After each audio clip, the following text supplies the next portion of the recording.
પંડિતસ્ય પાંડિત્યમ શ્રવણાદિ પરત્વમ. આ બે વસ્તુ જોઈએ. એક તો આ સતત આપણે આત્માના શ્રવણ મનન નિધિધ્યાસનને જ આપણે સમર્પિત હોઈએ. એટલે કે જે મનુષ્ય આત્મજ્ઞાનમાં સમર્પિત છે, જે માત્ર શાસ્ત્રનું શ્રવણ, એનું મનન, એનું ચિંતન, એનું ધ્યાન અને એને ઉપયોગી જે પ્રવૃત્તિ હોય એ વસ્તુમાં જ જે તત્પર હોય, જેના જીવનમાં આ સિવાય બીજી કોઈ પ્રવૃત્તિ કે બીજું કોઈ ધ્યેય નથી, કોઈ પ્રાયોરિટી નથી, અને એક જ ધ્યેય, અને એ પ્રકારને કહેવાય, એને પંડિત કહેવાય. અને સાથે સાથે એ કેવો હોવો જોઈએ? સૂક્ષ્મ બુદ્ધિ હે.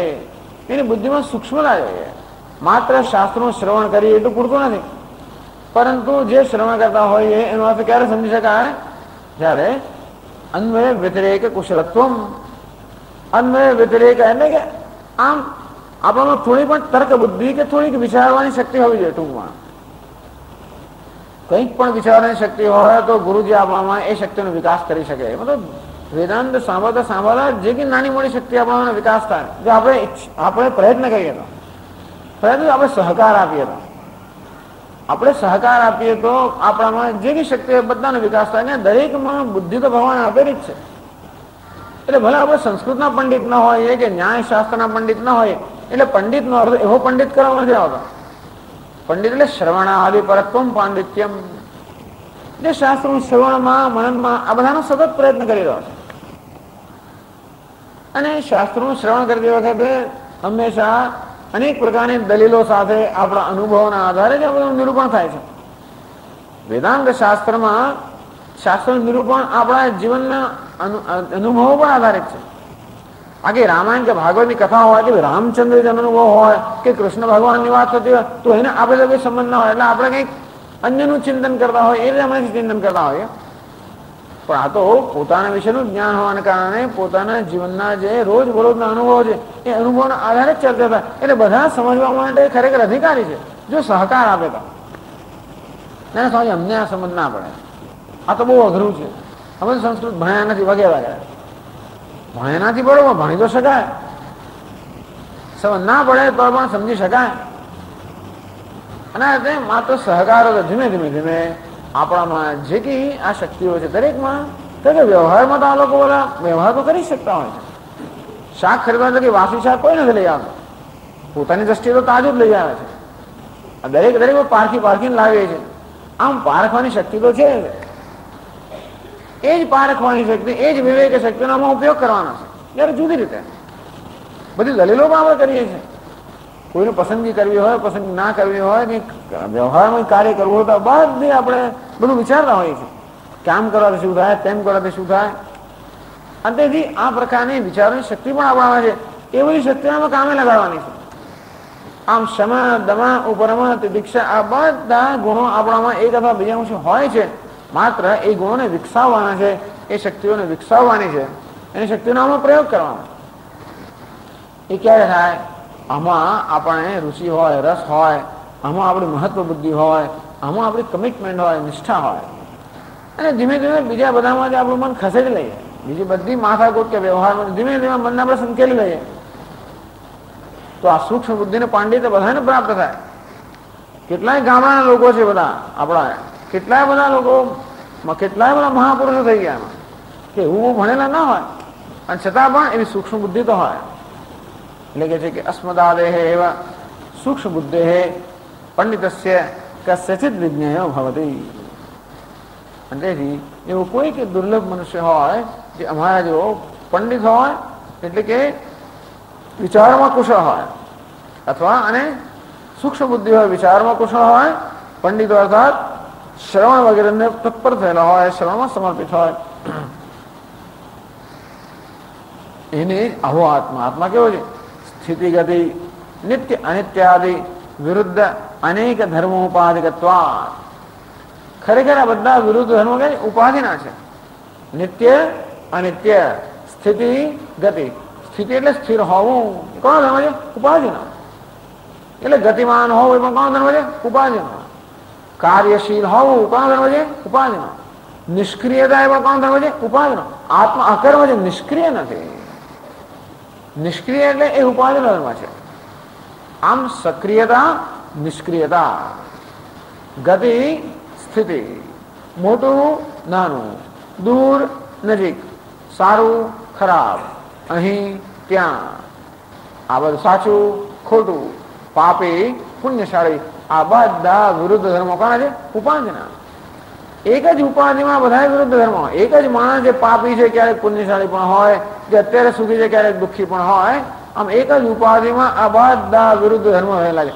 એકેય માણસ એવો નથી દુનિયામાં જે ઉપાધિના સ્તરે હંમેશા એવો ને એવો જ હોય કે બેઠેલો ને બેઠેલો જ હોય અને સૂતેલો ને સૂતેલો જ હોય અને ચાલે ને ચાલ્યા જ કરતો હોય. કોઈક દડો ચાલનારા માણસે ક્યારેક તો એને જયારે બેસવું પડે, આખો દાડા બેસેલા પણ ક્યારેક તો ચાલવું પડે. અંતેથી એક જ ઉપાધિમાં બધા વિરુદ્ધ ધર્મ છે. ધર્મ ઉપાધિકત્વાદ, આવી વિરુદ્ધ ધર્મવાળી ઉપાધિ આની હોવાને કારણે આત્માની ઉપાધિ, આ દેહ મન ઇન્દ્રિય રૂપી ઉપાધિ આવા અનેક પ્રકારના વિરુદ્ધ ધર્મવાળી છે. અને ઉપાધિમાં તાદાત્મિક અહંભાવ હોવાને કારણે એ ઉપાધિના બધા વિરુદ્ધ ધર્મનો પોતાના પર અધ્યારોપ કરીને હું પોતે જાણે વિરુદ્ધ ધર્મવાન હોઉં એવું જણાય છે. એના માટે શંકરાચાર્ય દ્રષ્ટાંત આપે છે. વિશ્વરૂપ એવ અને ચિંતામણિવત અવભાસતે. વિશ્વમ સર્વમ સ્વસન્નિહિતમ રૂપવદ વસ્તુ રૂપ્યતે પ્રતિબિંબત્વેન અવલોક્યતે અસ્મિન ઇતિ વિશ્વરૂપ. કાચ વિશેષાદિ રૂપો મણિ, એક પ્રકારના કાચ, પ્રિઝમ જેને અંગ્રેજીમાં કહેવાય. તો એ કાચ જે પાસાવાળો કાચ હોય જેમાં અનેક બધા રૂપો દેખાય. એટલે કોઈ પણ એક રંગવાળી વસ્તુ એની નજીકમાં રાખી અનેક રંગ દેખાય. આપણો હીરો જ, આ હીરાને જરા પાસા પાડવામાં આવે ત્યારે કેટલા રંગો દેખાય. આમ જયારે વ્યક્તિ ચાલતી હોય ત્યારે પણ આમ લીલો ભૂરો જાત જાતના રંગોમાંથી હોય. એક જ રંગવાળી વસ્તુ અનેક રંગવાળી દેખાય. આમ ખરેખર અનેક રંગ જે પ્રતિબિંબિત કરે શું કહે? વિશ્વરૂપ. રૂપનો અર્થ છે રંગ, વિશ્વ એટલે સર્વ. આ બધા જ પ્રકારના રંગને પ્રતિબિંબિત કરે એ પ્રકારનો કાચનો ટુકડો જે પાસાવાળો હોય એને શું કહે? વિશ્વરૂપ. છે એક જ રંગ અને છતાં અનેક બધા રંગ એમાંથી પ્રતિબિંબિત થતા હોય. તેમ છે તો આત્મા એક જ અને છતાં પણ અનેક રીતે પ્રતિબિંબિત થતો હોય એ પ્રકારનો. અને પછી ચિંતામણી વાત. પછી ચિંતામણી, ચિંતામણી એટલે જે પ્રકારની ચિંતા કે સંકલ્પ કરીએ એ વસ્તુ ઉત્પન્ન થાય એવો મણી. આ તો હશે કે નહીં ભગવાન જાણે. આપણા શાસ્ત્રમાં આવી અનેક બધી સરસ સરસ કલ્પનાઓ છે. કલ્પનાઓ છે એટલે આવી સરસ સરસ વાતો છે. એની કલ્પના કહેવું એ પણ આપણે માટે યોગ્ય નથી. શાસ્ત્રમાં કહ્યું પણ નથી એમ કે કલ્પના કરીને એને આપણે એવી રીતે ડિસમિસ કરીએ બરાબર નથી. કલ્પના આવી અનેક બધી આવું વર્ણનો છે. અનેક કલ્પ વૃક્ષ જેની ઉભા રહીને જે કલ્પના કરી એ બધી કલ્પના સાચી પડે. કલ્પલતા એવી લતા પણ છે જે કલ્પના કરીએ એ પ્રમાણે આપણે ફળ આપે. કામધેનું જે કામના કરીએ એ ફળ આપે કે એ પ્રકારની ઉત્પન્ન કરેલી ગાય.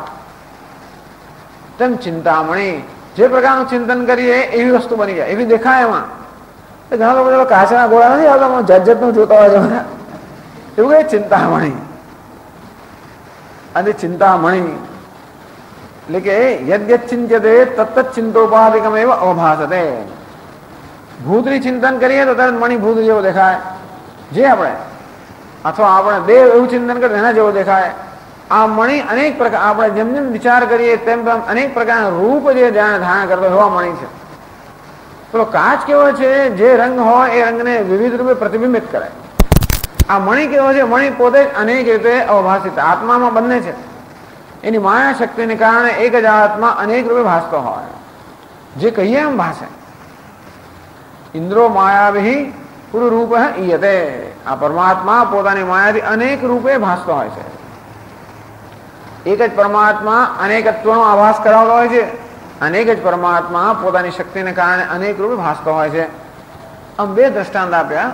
વિશ્વરૂપ એવ ચિંતામણીવત ઇવ અવભાસતે. એટલે કે આ ઉપાધિને કારણે અનેક પ્રકારના વિરુદ્ધ ધર્મ. ચિંતામણી આપણે ભૂત કહે તો ભૂત બની જાય, દેવ કહે તો દેવ બની જાય, રાક્ષસ તો રાક્ષસ બની જાય, જે કહે તો બની જાય. આમ જે પ્રકારનું ચિંતન કરીએ એ પ્રકારનું બની જાય. કોણ? ચિંતામણી. મહાત્મા પણ ભૂતની ઉપાધિમાં ભૂત બની ગયો, પ્રેતની ઉપાધિમાં પ્રેત બની ગયો, દેવની ઉપાધિમાં દેવ બની ગયો, મનુષ્યની ઉપાધિમાં મનુષ્ય બની ગયો, પાપીની ઉપાધિમાં પાપી બની ગયો, પુણ્યશાળીની ઉપાધિમાં પુણ્યશાળી બની ગયો. કશું બન્યા વગર બધું બની ગયો.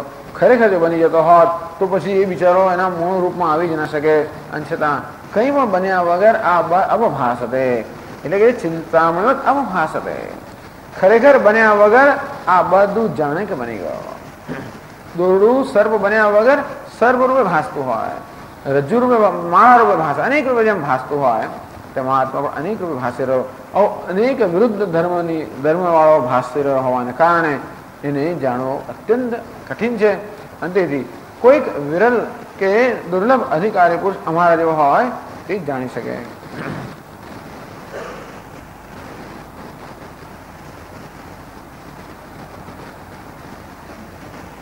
હવે જે ચર્ચા કરી શંકરાચાર્ય છેલ્લે સમજાવે છે કે આ બધા વિરુદ્ધ ધર્મ એ આત્મા પોતાના નથી.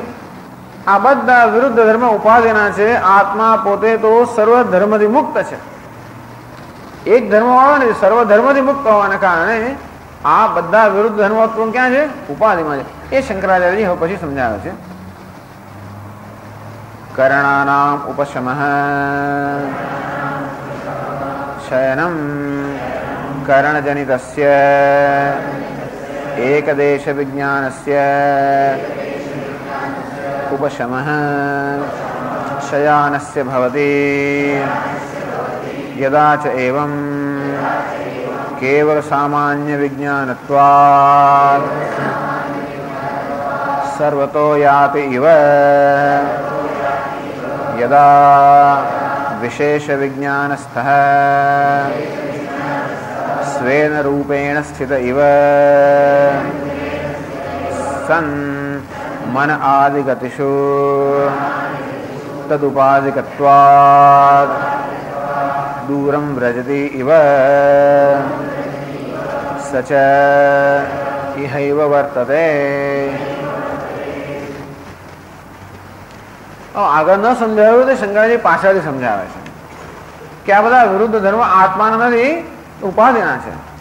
કર્ણાનામ ઉપશમઃ શયનમ.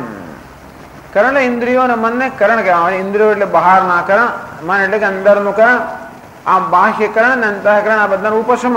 આ બધા કરણો કે સાધનો જયારે સંકેલાઈ જાય ત્યારે એ પ્રકારની અવસ્થાને શયનમ એને શયન કહેવામાં આવે છે. कर्णजनितस्य एकदेश विज्ञानस्य उपशमः शयानस्य भवति. અંતો પછી આ કરણ એટલે કે ઇન્દ્રિયો અને મન વડે જે અનેક પ્રકારના ભિન્ન ભિન્ન જ્ઞાન જન્મતા હોય છે એ બધા જ્ઞાન ત્યારે શાંત થઈ જાય છે. કયું જ્ઞાન જન્મે છે? મનુષ્યોહમ નીલમ પશ્યામિ ઇત્યાદિ. આનંદ કહે છે મનુષ્યોહમ. જાગ્રત ને સ્વપ્ન અવસ્થામાં કયું જ્ઞાન છે? મનુષ્ય, હું મનુષ્ય છું. એવું જ્ઞાન કે એવો ભ્રમ શેમાંથી ઉત્પન્ન થયો? આ દેહ સાથેના તાદાત્મ્યથી ભ્રમ ઉત્પન્ન થયો, હું મનુષ્ય છું. ઇન્દ્રિય સાથે તાદાત્મ્ય હું શું કહું? નીલમ પશ્યામિ. જો હું આ ભૂરા રંગને જોઈ રહ્યો છું કે કાળા રંગને જોઈ રહ્યો છું, એવું ક્યારે કહું? ઇન્દ્રિય સાથે તાદાત્મ્ય હોય ત્યારે. આમ ભિન્ન ભિન્ન ઇન્દ્રિયો સાથે તાદાત્મ્ય હોવાને કારણે ભિન્ન ભિન્ન પ્રકારનું જ્ઞાન જાગૃત ને સ્વપ્ન અવસ્થામાં સતત ઉત્પન્ન થઈ રહ્યું છે. આ બધું વિવિધ જ્ઞાન જે છે એ બધું સુષુપ્તિમાં હોતું નથી, કાંઈ નથી હોતું. કેમ? કારણ કે જેને કારણે આ બધું જ્ઞાન પ્રાપ્ત થાય છે એ ઇન્દ્રિયો ત્યાં આગળ એ ઇન્દ્રિયો શાંત થઈ ગયા હોવાને કારણે એમ કહેવાય કે ઇન્દ્રિયો આ જાત જાતનું જ્ઞાન ઉત્પન્ન કરે છે. આમ ઇન્દ્રિયો બધા મન અને ઇન્દ્રિયો સ્પંદન કરતી હોવાને કારણે ક્ષણે ક્ષણે જાત જાતનું જ્ઞાન ઉત્પન્ન થતું હોય એ બધું મન અને ઇન્દ્રિયોનું બધું સ્પંદન મુક્ત દૂર થઈ ગયું, શાંત થઈ ગયું હોવાને કારણે સુષુપ્ત અવસ્થામાં કોઈ પ્રકારનું વિશેષ જ્ઞાન નથી. यदा च एवं केवल सामान्य विज्ञानत्वात्. અત્યારે આત્મા કેવો છે? કેવલમ યત સામાન્યમ. તો આત્માનું ત્યારે જ્ઞાન કેવો છે? સામાન્ય જ્ઞાન. બે પ્રકારનું જ્ઞાન છે, સામાન્ય જ્ઞાન અને વિશેષ જ્ઞાન. માટીને આપણે કહેવાય સામાન્ય અને માટીનું વિશેષ એટલે ઘડો. સોનું એટલે સામાન્ય, એ અલંકારના રૂપમાં બને તો કેવું હોય? વિશિષ્ટ, વિશેષ રૂપ ધારણ કરે. તો આત્મા કેવો? ચૈતન્ય. એ ચૈતન્યનું સામાન્ય રૂપ છે, પણ ભિન્ન ભિન્ન વૃત્તિઓમાં એ ભિન્ન ભિન્ન જ્ઞાન રૂપે અભિવ્યક્ત થતો હોય ત્યારે ઘડાનું જ્ઞાન, વસ્ત્રનું જ્ઞાન આવે કેવું છે? વિશેષ જ્ઞાન. આ દરેક વિશેષ જ્ઞાનમાં એક સામાન્ય જ્ઞાન હોય છે. જેમ દરેક અલંકારની અંદર એક સોનું સામાન્ય છે, આમ સામાન્ય અવયવો પાડો આવતો હતો ને બધું. અ વર્ગ ઓછા બ વર્ગ અ વત્તા બ અને અ ઓછા બ વગેરે સામાન્ય શું છે એની અંદર. તેવી રીતે બધા અલંકારમાં સામાન્ય શું છે? Common denominator. સામાન્ય શું છે? તો કે સુવર્ણ. આમ જેવી રીતે આ માળામાં સામાન્ય છે દોરો, દોરામાં જેમ બધા ફૂલ પરોવાયેલા છે સોનામાં બધા અલંકાર પરોવાયેલા છે. તેમ ભિન્ન ભિન્ન પ્રકારના જ્ઞાન મનમાં ઉપસ્થિત થાય. ઘડાનું જ્ઞાન, વસ્ત્રનું જ્ઞાન, પુસ્તકનું જ્ઞાન, અજાર સુખનું જ્ઞાન, દુઃખનું જ્ઞાન, આ બધા જ્ઞાનની અંદર એક નિર્વિશેષ જ્ઞાન છે. કેવું છે? સામાન્ય છે. જે બધા જ્ઞાનને પ્રકાશિત કરે છે. બધા જ્ઞાનનું તત્વ છે, બધા જ્ઞાનનું એસેન્સ અથવા સાર છે. એ કેવું?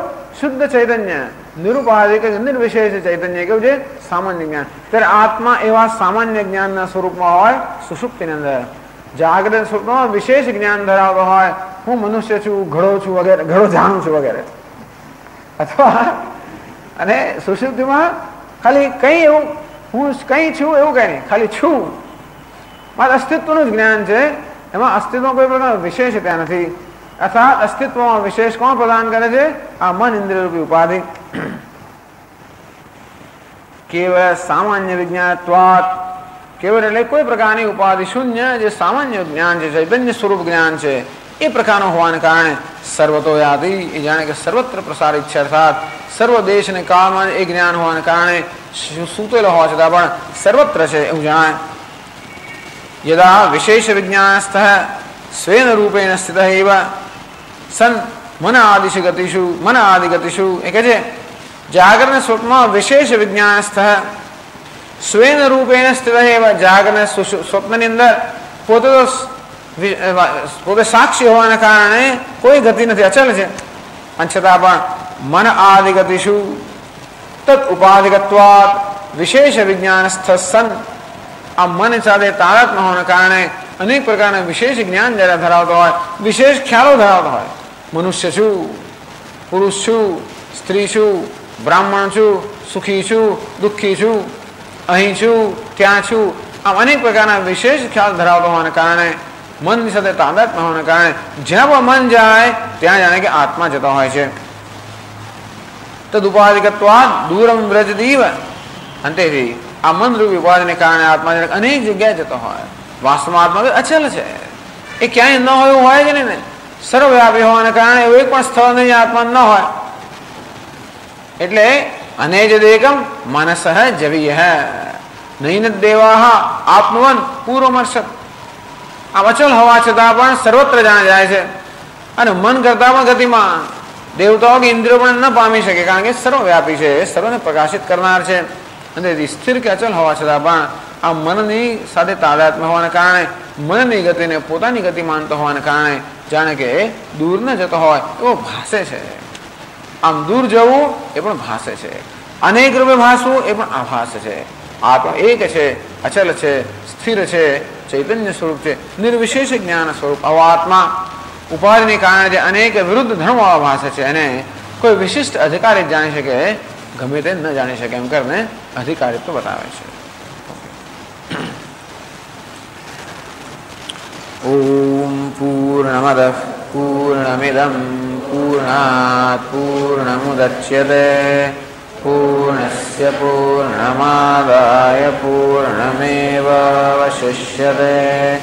ઓમ શાંતિ શાંતિ શાંતિ. શંકરં શંકરાચાર્યં કેશવં બાદરાયણં સૂત્રભાષ્યકૃતૌ વંદે ભગવन्तौ પુનઃ પુનઃ. ઈશ્વરો ગુરુરાત્મેતિ મૂર્તિભેદવિભાગિને વ્યોમવદ્વ્યાપ્તદેહાય દક્ષિણામૂર્તયે નમઃ. ઓમ શાંતિ શાંતિ શાંતિ. હરિ ઓમ શ્રી ગુરુભ્યો નમઃ. હરિ ઓમ.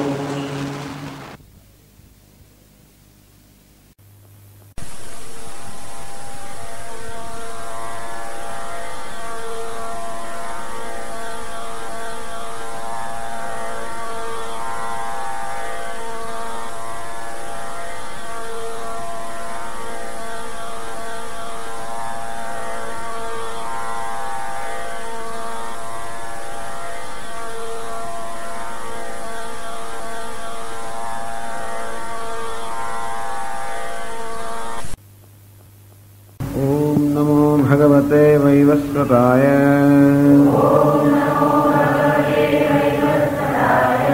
मृत्यवे ब्रह्मविद्याचार्याय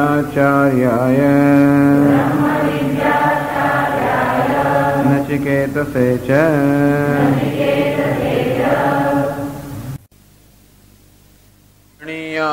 महतो महीयान् आत्मा सृजन्तोर्निहितो गुहायाम् तमक्रतुः पश्यति वीतशोकः धातु प्रसादान् महिमानमात्मनः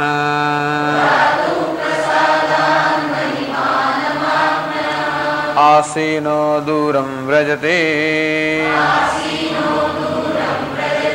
शयानो याति सर्वतः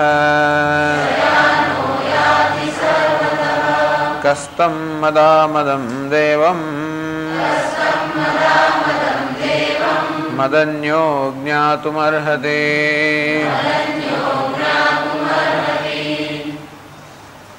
तमक्रतुः पश्यति वीतशोकः धातु प्रसादात् महिमानमात्मनः तमात्मानम् अक्रतुः पश्यति अक्रतु अर्थात सर्वसंकल्पથી જે મુક્ત થઈ ગયો છે એ આત્માના દર્શન કરી શકે છે ધાતુ પ્રસાદાત અનેક સંકલ્પ અર્થાત સર્વ એષણાઓથી જેમ જેમ મુક્ત થતો જાય મનુષ્ય તેમ તેમ ધાતુ અર્થાત એનું જે વ્યક્તિત્વ છે ઇન્દ્રિય મન બુદ્ધિ રૂપિયા જે સંઘાત છે તસ્ય પ્રસાદાત ધીમે ધીમે પ્રસાદ અનુકૂળતા પ્રાપ્ત થઈ જાય આમ આત્માનો પ્રસાદ કે અનુગ્રહ આ રીતે આપણે અનુભવ કરી શકીએ કે જેમ જેમ આ ઈચ્છાઓ કે તૃષ્ણાઓ રૂપી અવરોધ ધીમે ધીમે દૂર થતો જાય તેમ તેમ આ ઈશ્વરનો પ્રસાદ પોતાના વ્યક્તિત્વના પ્રસાદ રૂપે પ્રગટ થાય આત્મન મહિમાનમ પશ્યતિ અને રીતે આત્માના મહિમાનું દર્શન કરે છે આ સાધક વીત શોકો ભવતિ અને રીતે શોકથી મુક્ત બની જાય છે અન્યથા દુર્વિજ્ઞેયો એમ આત્મા આ પ્રકારે જો પૂર્વ તૈયારી ન હોય આ પ્રકારની યોગ્યતા પ્રાપ્ત ન કરી હોય તો આત્મા જાણવું અત્યંત કઠિન છે શા માટે કઠિન છે અનેક વિરુદ્ધ ધર્મવત્વાત કારણ કે આત્મા અનેક વિરુદ્ધ ધર્મવાળો છે કારણ કે ધર્મનો નિર્ણય આપણે કરતા હોઈએ છીએ આપણા અનુભવ પ્રમાણે આમ એક જ આત્માનો અનુભવ ભિન્ન ભિન્ન રીતે વિરુદ્ધ રીતે થઈ રહ્યો હોવાને કારણે એને સમજવો એને પારખવો ખૂબ જ મુશ્કેલ છે એ પ્રકારની આંતરિક સૂક્ષ્મતા પ્રાપ્ત ન કરી હોય તો આત્માને સમજવો અત્યંત કઠિન છે શા માટે આસીનો દૂરમ વ્રજતી બેઠેલો હોવા છતાં પણ એ અત્યંત દૂર જાય છે બેઠેલો હોવા છતાં અર્થાત નિશ્ચલ હોવા છતાં પણ અચલ હોવા છતાં પણ દૂરમ વ્રજતી ખૂબ દૂર દૂર જાય છે ખૂબ ગતિમાન છે ખૂબ ચલાયમાન છે શયાનો યાતિ સર્વતઃ શયાનો સૂતેલો હોવા છતાં પણ સર્વતઃ યાતિ એ સર્વત્ર ગતિમાન છે બધે જ જાય છે આમ એક દ્રષ્ટિએ જોવા જઈએ તો આત્મા સૂઈ ગયો છે બીજી દ્રષ્ટિએ જોવા જઈએ તો આત્મા બધે જઈ રહ્યો છે એક દ્રષ્ટિએ જોઈએ તો આત્મા બેઠેલો છે બીજી દ્રષ્ટિએ જોવા જઈએ તો આત્મા ચારે બાજુ ગતિ કરે છે ખરેખર બેઠેલો હોવું કે ગતિ કરવી સૂતેલા હોવું કે સર્વત્ર જવું આ બધા ઉપાધિના ધર્મો છે આ બધી મનની અવસ્થાઓ છે પરંતુ મન સાથે તાદાત્મ્ય હોવાને કારણે આ પ્રકારનો ખ્યાલ આપણે પોતાના વિશે સેવતા હોય કે હું બેઠેલો છું હું સૂતેલું છું એમ તો નથી કહેતા સૂતી વખતે એવો ખ્યાલ નથી હોતો છતાં હું સૂતો હતો કે સૂઈ જાઉં છું આમ મનની અવસ્થાઓનો કે ઉપાધિની અવસ્થાઓનો આત્મા પર અધ્યારોપ કરાતો હોવાને કારણે એમ માનવામાં છે કે આત્મા અર્થાત હું અનેક પ્રકારના વિરુદ્ધ ધર્મ ધરાવનારો છું અને તેથી ઉપાધિ એટલે મનની ભિન્ન ભિન્ન અવસ્થાઓને કારણે ઉભા થયેલા ખ્યાલમાંથી જ્યારે મુક્ત થઈ શકાય ત્યારે જ આત્માના એ વાસ્તવિક સ્વરૂપ દર્શન કરી શકાય કસ્તમ મદામદમ દેવમ મદ એના મદ આમ હર્ષ હમણાં એકદમ હર્ષાન્વિત છે હમણાં એકદમ શોકગ્રસ્ત છે આ પ્રકારનો આત્મા આમ આત્મા જે અનેક વિરુદ્ધ ધર્મથી વ્યક્ત થતો હોય અનેક વિરુદ્ધ ધર્મવાળો વ્યક્ત થતો હોય કોઈ પણ પ્રકારનો ધર્મ ન હોવા છતાં પણ સર્વ ધર્મથી મુક્ત હોવા છતાં પણ અનેક વિરુદ્ધ ધર્મવાળો ભાસે છે કહ્યું ને વિશ્વરૂપ હેવ ચિંતામણીવત વિશ્વરૂપ જેમ કાચનો ટુકડો હોય એ અનેક રંગવાળો દેખાય, આમ એક જ પ્રકાશ જેમ અનેક રંગવાળો કાચના કે પ્રિઝમમાં જેમ દેખાય તે રીતે આત્મા એક હોવા છતાં પણ અનેક દેખાય છે. ચિંતામણીવત, ચિંતામણી વિશે એમ કહેવાય છે કે જે પ્રકારની ચિંતા કે કલ્પના કરીએ એ પ્રકારની વસ્તુ ત્યાં ઉપસ્થિત થાય એ પ્રકારનું એ દેખાય એમાં.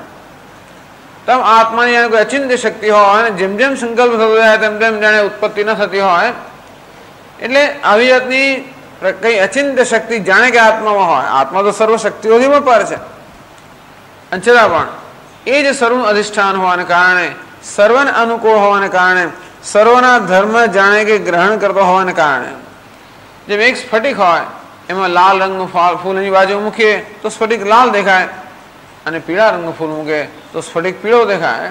વાસ્તવમાં જે નિર્ધર્મક છે અર્થાત નિરંગ છે, કોઈ રંગ રહિત શુદ્ધ એવો સ્ફટિક જેમ અનેક રંગવાળો ભાસતો હોય બાજુમાં રહેલી ઉપાધિના કારણે, અંતે રીતે આત્મા સર્વધર્મથી મુક્ત હોવા છતાં પણ અનેક ધર્મવાળો, અનેક વિરુદ્ધ ધર્મવાળો જણાય છે. અંતેથી આ પ્રકારનો વિવેક જે મન કરી શકે કે આ સર્વ ધર્મ તો ઉપાધિના છે અને એ ધર્મનો પ્રકાશક આત્મા છે, એવો સૂક્ષ્મ વિવેક જે કરી શકે એ જ આત્મા જાણી શકે.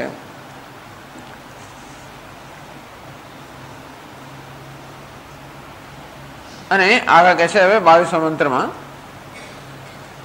આ પુસ્તક કૈલાસ આશ્રમના પુસ્તકમાં 64મા પાના પર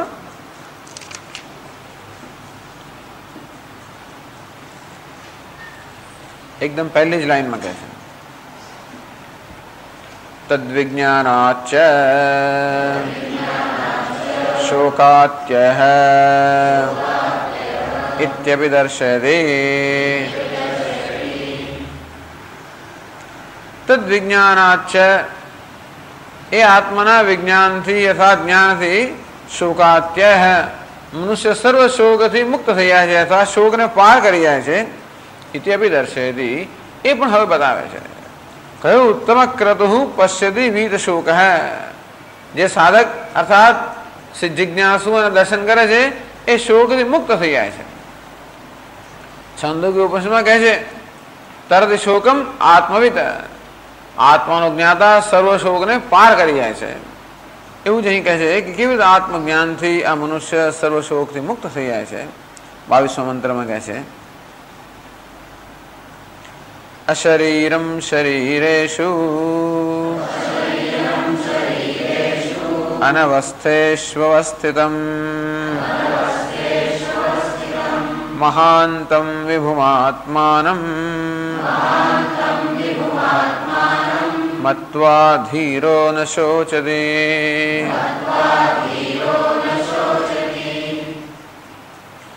અશરીરમ શરીરેષુ, સર્વ શરીરની અંદર જે આ શરીર છે શરીર રહિત છે, અનવસ્થેષુ અવસ્થિતમ, અને આ ઉપાધિ અનવસ્થિત અર્થાત અનિત્યની અંદર જે નિત્ય છે, સર્વ અનિત્ય પદાર્થોમાં જે નિત્ય આત્મા નિત્ય છે, અને શરીરમાં જે અશરીરી આત્મા છે એ કેવો છે, મહાનતમ વિભુમ આત્માનમ, એવો આત્મા અર્થાત હું જે મહાન છે, વિભુ અર્થાત સર્વવ્યાપી છે.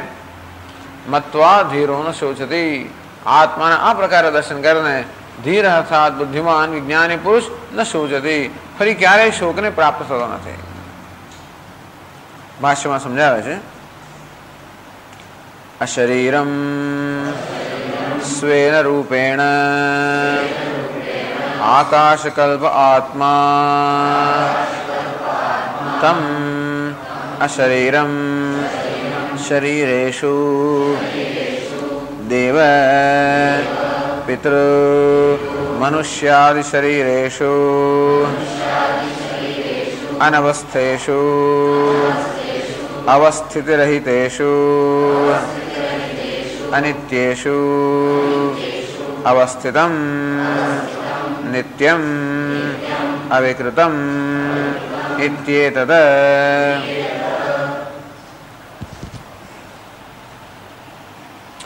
અશરીરમ સ્વેન રૂપેણ આકાશકલ્પ આત્મા અશરીર, આત્મા સ્વેન રૂપેણ પોતાના વાસ્તવિક સ્વરૂપમાં, આત્મા એટલે હું, એટલે આત્મા શબ્દ વાપરે છે શંકરાચાર્ય સમજાવે છે. આત્મા સ્વેન રૂપેણ પોતાના વાસ્તવિક સ્વરૂપથી આકાશ કલ્પ હૈવ, આકાશ સમાન છે. વારંવાર આત્માનો ખ્યાલ આપવા માટે, નિરૂપણ કરવા માટે આકાશનું દ્રષ્ટાંત અપાતું હોય છે. આકાશ કેવું સર્વવ્યાપી, સર્વ મર્યાદાઓથી રહિત હોય છે. જેને કોઈ દેશની મર્યાદા ન હોય નામ આકાશ. દેશને કાળે મર્યાદા રહિત આકાશ, જેનું કે આકાર નથી, જે વળી આકાશ નથી, સ્વયં પ્રકાશિત છે. આ સમંતાત કાશતે, આમ જે સર્વ બધી બાજુથી પ્રકાશિત છે એનું નામ આકાશ. આમ જે પ્રકાશમય છે, સર્વવ્યાપી છે, આકાર કે કોઈ આકાર રહિતનું છે, અસંગ છે, શુદ્ધ છે. આકાશના આ બધા જે ગુણો છે એ ગુણો આત્મા પણ પૂર્ણપણે હોવાને કારણે, આકાશમાં આ બધા ગુણો છે ખરા, પણ એ બધા મર્યાદિત અંશમાં છે. તો કે આકાશ પણ સુષુપ્ત અવસ્થામાં હોતું નથી, પરંતુ આકાશના આ ગુણોથી આપણે આત્માનું ધ્યાન કરી શકીએ કે જે સર્વવ્યાપી છે, સર્વ રૂપ રંગથી રહિત છે, અસંગ છે, શુદ્ધ છે, પ્રકાશમય છે. સ્વેન રૂપેણ આકાશ કલ્પ આત્મા, આત્મા તથા હું વાસ્તવિક સ્વરૂપમાં આકાશ સમાન છું, સર્વવ્યાપી છું, સ્વપ્રકાશ છું, શુદ્ધ છું, અસંગ છું. તમ આત્માનમ, આત્મા જાઓ છે, અશરીરમ, અશરીર અર્થાત જે શરીર રહિત છે, જેનું કોઈ શરીર નથી, જેને કોઈ ઇન્દ્રિયો નથી, જેને કોઈ પ્રાણ નથી. અપ્રાણ અમનાહ શુભ્ર, જે પ્રાણ રહિત, મન રહિત, ઇન્દ્રિય રહિત, આકાર રહિત, શરીર રહિત, કોઈ પણ મર્યાદા રહિત. શરીરેશુ દેવ પિતૃ મનુષ્યાદિ શરીરેશુ, અચ્છા ક્યાં રહેલો છે આ શરીર? આત્મા શરીરમાં જાણે કે રહેલો છે. ખરેખર શરીરમાં રહેલો છે એમ ના કહેવાય, શરીરમાં અભિવ્યક્ત થાય છે. આત્માની અભિવ્યક્તિ, ચેતન રૂપે અભિવ્યક્તિ ત્યારે થાય જ્યારે કોઈ સૂક્ષ્મ શરીર હોય. જેમ વીજળીની અભિવ્યક્તિ ત્યારે થાય જ્યારે પેલું બલ્બ કે ફિલામેન્ટ હોય. અને તેમજ આ સ્વપ્રકાશ, સ્વસર્વવ્યાપ્ત જે ચૈતન્ય છે એની વિશિષ્ટ અભિવ્યક્તિ ક્યાં થાય છે? જ્યાં શરીર હોય ત્યાં, જે ઉપાધિ હોય ત્યાં. અને દેવ પિતૃ મનુષ્ય, આ દેવતાઓમાં, પિતૃઓમાં, મનુષ્યમાં, પ્રાણીઓમાં, જીવ જંતુ, ભિન્ન ભિન્ન પ્રકારના પ્રાણીઓને શરીર છે એ દરેક શરીરની અંદર જે અભિવ્યક્ત થાય છે. એમ જણાય કે જાણે કે શરીરમાં છે. ખરેખર આત્મા શરીરમાં નથી, પણ શરીરની અંદર આત્મભાવ હોવાને કારણે આપણે માની છીએ કે હું શરીરમાં, આત્મા શરીરમાં છે. એટલે કે છે કે શરીરમાં જે જણાય છે વાસ્તવમાં શરીર રહિત છે. શરીર રહિત આકાર રહિત છે, આકાર નિરાકાર છે, એનો અર્થ કે જે સર્વવ્યાપ્ત છે. વિચાર કરો, સર્વવ્યાપ્ત આત્મા શરીરમાં છે. કારણ કે જે દેશ અને કાળથી પર હોવાને કારણે અંદર અને બહાર એ પ્રકારના ખ્યાલથી પણ મુક્ત છે. અને અંદર અને બહાર, આગળ અને પાછળ આ બધા ખ્યાલથી મુક્ત જે પરમાત્મા શરીરમાં એની વિશેષ અભિવ્યક્ત થતી હોવાને કારણે એમ કહે છે કે શરીરે શું, આ પ્રાણીઓના, ભિન્ન ભિન્ન પ્રાણીઓના શરીરમાં આજે અશરીર આત્મા છે. વળી અનવસ્થેશુ, અવસ્થિત રહિતેશુ, આ શરીર વળી કેવા છે? જેની કોઈ અવસ્થિતિ નથી, અર્થાત જે ક્યારે પણ એક પ્રકારની અવસ્થા હોતી નથી, જેની અવસ્થા સતત બદલાયા કરતી હોય. અનિત્યેશુ, અનિત્ય છે અર્થાત જે સતત ચલાયમાન છે, પરિવર્તનશીલ છે, વિકારી છે. આપણો દેહ, મન, ઇન્દ્રિયો આ બધો સંઘાત સતત ચલાયમાન છે, વિકારી છે. આમાં અવસ્થિતમ, નિત્યમ, અવિકૃતમ, આત્મા કેવું છે? નિત્ય. નિત્ય થાય છે અવિકૃત. કોઈને એમ કે શરીર છે તો ખરું જ ને, સામે એમ કહો છો કે શરીરની સ્થિતિ નથી, એમ કેમ કહેવાય? શરીરની સ્થિતિ પણ ઘણો લાંબો સમય છે. અંતેથી શરીર અનવસ્થિત સ્થિતિ રહિતનું નથી. શરીરની સ્થિતિ છે છતાં કેવી સ્થિતિ છે? સતત પરિવર્તનશીલ સ્થિતિ છે. આત્મા કેવો છે? સ્થિતિમાન અર્થાત પરિવર્તન રહિત. આમ વિકારી શરીરોની અંદર જે નિર્વિકાર છે, શરીરમાં જે અશરીર છે, સર્વેન્દ્રિય ગુણાભાસમ સર્વેન્દ્રિય વિવર્જિતમ, કે જે ભગવાન સર્વેન્દ્રિય ગુણાભાસમ, સર્વ ઇન્દ્રિયોની જે સર્વ ઇન્દ્રિયોનો વ્યાપાર છે એમાં જે વ્યાપાર કરી રહ્યો હોય એમ ભાસે છે. આપણી વાગીન્દ્રિય બોલતી હોય ત્યારે જે બોલતો હોય એમ ભાસે છે. શ્રવણેન્દ્રિય શ્રવણ કરતી હોય ત્યારે શ્રવણ કરતો હોય એમ ભાસે છે. આપણે પ્રાણ લઈ રહ્યા હોય, પ્રાણ લેતો હોય એમ ભાષે છે, શ્વાસ લેતો હોય. જેણે શ્વાસ ન લેતો હોય, જેણે ન સાંભળતો હોય, જેણે ન બોલતો હોય, જેણે ન વિચારતો હોય, આમ ભિન્ન ભિન્ન ઇન્દ્રિયોની આ બધી પ્રવૃત્તિઓમાં જે સ્વયં પ્રવૃત્તિમાં હોય એમ જણાય છે. સર્વેન્દ્રિય વિવર્જિતમ, સર્વ ઇન્દ્રિયોથી રહિત આત્મા આ સર્વ ઇન્દ્રિયોની પ્રવૃત્તિઓ દ્વારા ભાસી રહ્યો છે. આમ શરીર રહિત આત્મા શરીરમાં જાણે શરીર વાળો હોય એમ ભાસી રહ્યો છે. માટે દેહી જેને કે દેહ વાળો કહેવામાં આવે છે, પણ એ વાસ્તવમાં દેહ રહિત અર્થાત દેહની મર્યાદાઓથી મુક્ત. દેહ રહિત નો અર્થ છે દેહની મર્યાદાઓથી મુક્ત.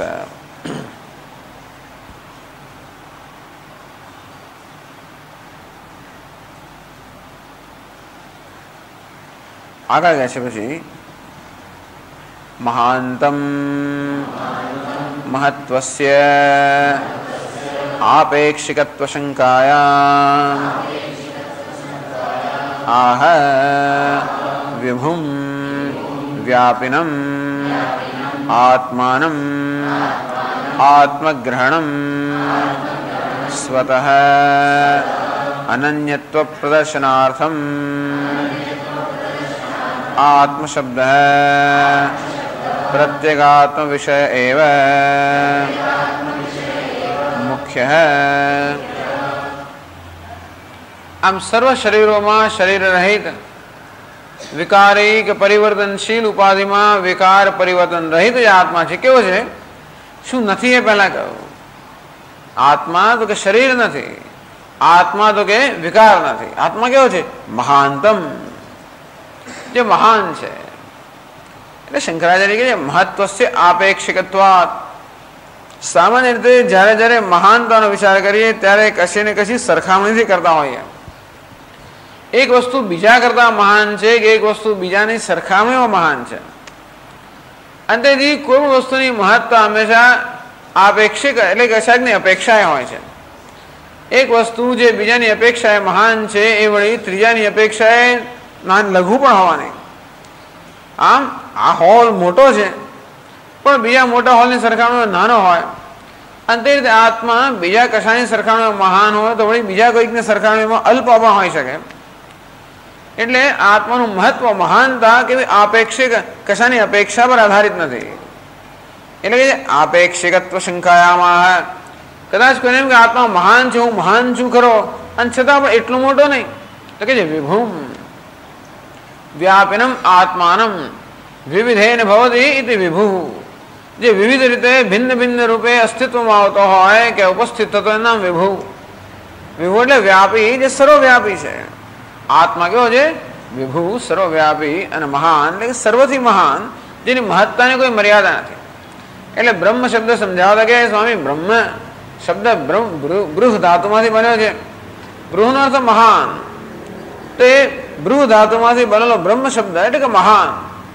પછી કેટલો મહાન! એ મહાનને જ્યારે કોઈ વિશેષ લગાડવામાં આવે ત્યારે મહાન પણ મર્યાદિત બની જાય. આ મહાપુરુષ એમ જ્યારે કહીએ કે મહા પર્વત કે મહાન સરોવર કે મહાપુરુષ એમ જ્યારે કહીએ ત્યારે પણ એ મહત્તા પુરુષથી મર્યાદિત થઈ જાય. મોટું સરોવર કહીએ તો મોટાપણું સરોવરથી મર્યાદિત થઈ જાય. મોટો પહાડ એમ કહ્યું તો પહાડ પણ મોટાપણું પહાડથી મર્યાદિત થઈ જાય. અને તેથી કોઈ વિશેષણને જ્યારે વિશેષ લગાવવામાં આવે ત્યારે વિશેષણમાં મર્યાદિત થઈ જાય. પણ આ કેવું છે બ્રહ્મ એટલે કે મહાન, અર્થાત જેની મહત્તાને કોઈ મર્યાદા નથી. આત્મા કેવું છે અમર્યાદિત રીતે મહાન, મહાનથી પણ મહાન. અણોહો અણિયાન મહતઃ મહિયાન. આમ જે મહાન મહાન વસ્તુ છે એ પણ એનાથી પણ મહાન. અર્થાત કોઈ પણ વસ્તુની મહત્તા જે છે એ જેને કારણે છે. ભગવાન જેમ કહે છે યદ્યદ વિભૂતિમત સત્વમ શ્રીમદૂર્જિતમેવ તત્તદેવાવગચ્છત્વમ મમ તેજોંશ સંભવમ. કે હે અર્જુન, જે કોઈ જગ્યાએ તને વિભૂતિ દેખાય, ઐશ્વર્ય દેખાય, બળ દેખાય, શોભા દેખાય, સમજ કે આ બધી મારી જ વિભૂતિનો એક અંશ છે. અને તેથી જે મહાન વસ્તુઓનો મહાનતા પ્રદાન કરે એ પોતે કેવું મહાન હશે. પવિત્રમ, જે પાવન કરનારાઓને પણ પાવન કરે, જેને કારણે પાવન કરનારું પણ પાવન છે એ કેવું પવિત્ર હશે? એટલે મહાનતા, જેની મહત્તાની કોઈ મર્યાદા નથી. અને મહાનતમ આત્માનમ, એ ઉપનિષદ આત્મ શબ્દ વાપરે છે. ખરેખર આત્મા શબ્દ વાપરવાની આવશ્યકતા નથી, કારણ કે જેની ચર્ચા ચાલી રહી છે આત્મા જ છે. એ હોવાને કારણે આત્મ શબ્દ વાપરવાની કોઈ આવશ્યકતા નથી. ન જાયતે મ્રિયતે વા વિપશ્ચિત, ત્યાંથી માંડીને જેની ચર્ચા થઈ રહી છે એ આત્મા જ છે. એટલે બધાને આપણે ખ્યાલ છે કે આત્માની ચર્ચા થઈ રહી છે, અને તો પછી શા માટે ઉપનિષદ વળી પાછો આત્મ શબ્દ વાપરે છે? એનો હેતુ હશે. એટલે કહે છે શંકરાચાર્યજી, આત્મગ્રહણમ સ્વતઃ અનન્યત્વ પ્રદર્શનાર્થમ. ઉપનિષદ યમરાજા કહે છે આત્મા આવો છે સ્વતઃ અનન્યત્વ પ્રદર્શનાર્થમ. આ મહાન અને વિભુ કે મહાન અને સર્વવ્યાપી આ પ્રકારના શબ્દો હંમેશા આપણે ઈશ્વર માટે વાપરતા હોઈએ. સર્વવ્યાપી કોણ છે? ઈશ્વર. મહાન કોણ છે? ઈશ્વર. સર્વવ્યાપી, સર્વશક્તિમાન, સર્વજ્ઞ એ કોણ છે? ઈશ્વર. એવું મહાનતમ વિભુ આત્માનમ, આવો જે સર્વવ્યાપી છે, સર્વથી મહાન છે એ ઈશ્વર કેવો છે? આત્માનું. એ વાસ્તવમાં આત્મા છે. આત્મગ્રહણમ સ્વતઃ અનન્યત્વ પ્રદર્શનાર્થમ. એમ ન માનવું કે આત્મા જેની વાત થઈ રહી છે એ વળી કંઈક બીજું છે. આ મનમાં આત્માની કલ્પના ન કરવી કે આત્મા કંઈક એવી વસ્તુ છે, આત્મા એવું કંઈક તત્વ છે જે મહાન છે, સર્વવ્યાપી છે. તો કે નહીં, આત્માનું એ પ્રકારની આત્માની એવી કલ્પના કરવાની નથી, કારણ કે આત્મગ્રહણમ સ્વતઃ અનન્યત્વ પ્રદર્શનાર્થમ. એ જે મહાન છે, વિભુ છે, સર્વવ્યાપી છે, એ વાસ્તવમાં હું જ છું. આમ હુંનું આ વર્ણન થઈ રહ્યું છે. અર્થાત જે ઈશ્વરનું કે પરમાત્માનું વર્ણન થઈ રહ્યું છે એ વાસ્તવમાં હુંનું વર્ણન છે. આ મારી વાત થઈ રહી છે. આત્મ શબ્દ પ્રત્યેક આત્મ વિષય મુખ્ય હૈ. આમ તો આત્મા શબ્દ પરમાત્મા માટે પણ વપરાય છે, ઈશ્વર માટે પણ વપરાય છે, પણ મુખ્યત્વે આત્મા શબ્દ હંમેશા પોતાને માટે વપરાતો હોય છે. પ્રત્યેક આત્મ વિષય મુખ્ય હૈ. ભલે આત્મ શબ્દ બીજા બધા માટે પણ વપરાતો હોય, પણ મુખ્યત્વે આત્મા શબ્દ પોતાને માટે, પ્રત્યેક આત્મા માટે અર્થાત અંતરાત્મા છે એને માટે આત્મા શબ્દ વપરાતો હોય છે. એના માટે જે અંતરાત્મા છે, જે હું એમ સતત સ્ફુરી રહ્યો છે, એ આત્મા વાસ્તવમાં મહાન છે, વિભુ છે, સર્વવ્યાપી છે. સ્વતઃ ઇતિ ન ક્રિયા સાધ્યમ કિંતુ સ્વાભાવિકમ પ્રત્યેક બ્રહ્મૈક્યમ ઇતિ દર્શયિતુમ. અર્થાત બ્રહ્મ સાથે, ઈશ્વર સાથે કે મહાન ને વિભુ સાથે જે આપણે ઐક્ય સ્થાપિત કરવાનું છે, એટલે કે મહાન કે વિભુ જે પોતાને જાણવાનો છે એ સ્વાભાવિક અર્થાત છે જ. આ મહાન બનવાનું નથી, પણ આત્મા મહાન છે જ. સર્વવ્યાપી બનવાનું નથી, આત્મા સર્વવ્યાપી છે. આત્મા એટલે આ બનવાનું ન ક્રિયા સાધ્યમ. આ મહાન કે વિભુ એ બનવાનું નથી. પ્રત્યેક સ્વાભાવિકમ, આ મહત્તા સ્વાભાવિક છે. એટલે શંકરાચાર્ય કે સ્વતઃ, સ્વયં આત્મા વાસ્તવમાં છે તેવો જ મહાન છે, અત્યારે જ મહાન છે, અત્યારે જ કેવો છે? ઈશ્વરથી અભિન્ન છે. આમ ઈશ્વરથી જે અભેદ છે એ કોઈ સિદ્ધ કરવાનું નથી કે ક્રિયાથી પ્રાપ્ત કરવાનું નથી, જે વાસ્તવમાં હકીકત છે, અર્થાત અત્યારે વિદ્યમાન છે. ચાલો, આત્મા આવો મહાન છે, હું આવો મહાન છું, આ પ્રકારના જ્ઞાનનું શું ફળ છે એ વધારે અગત્યનું છે. એ કહે છે તમીદૃશમાત્માનમ મત્વા અયમહમિતિ ધીરઃ ધીમાન ન શોચતે નહિ એવં વિધસ્ય આત્મવિદઃ શોકોપપત્તિઃ.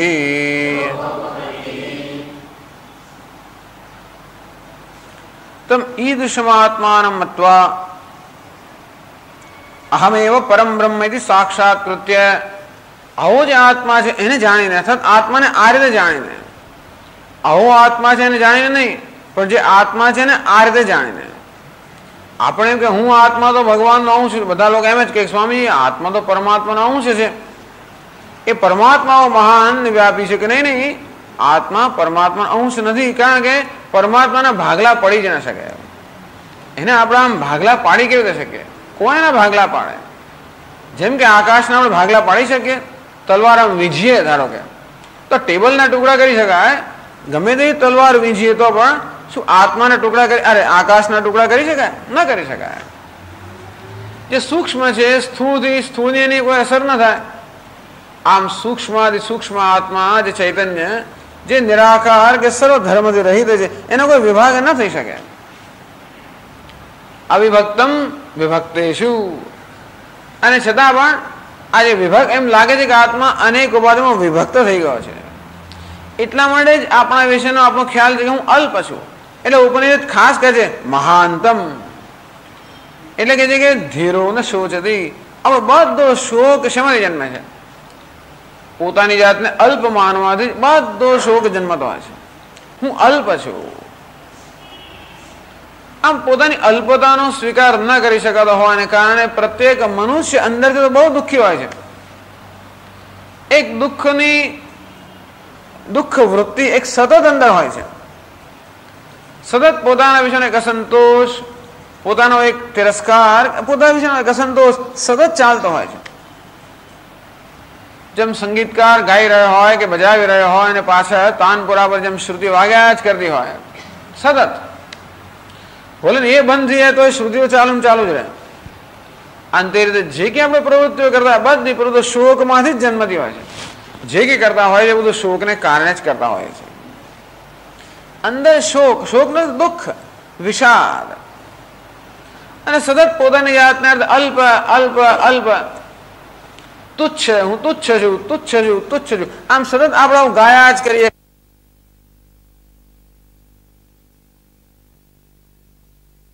મર્યાદિત સ્વીકારી શકતો નથી.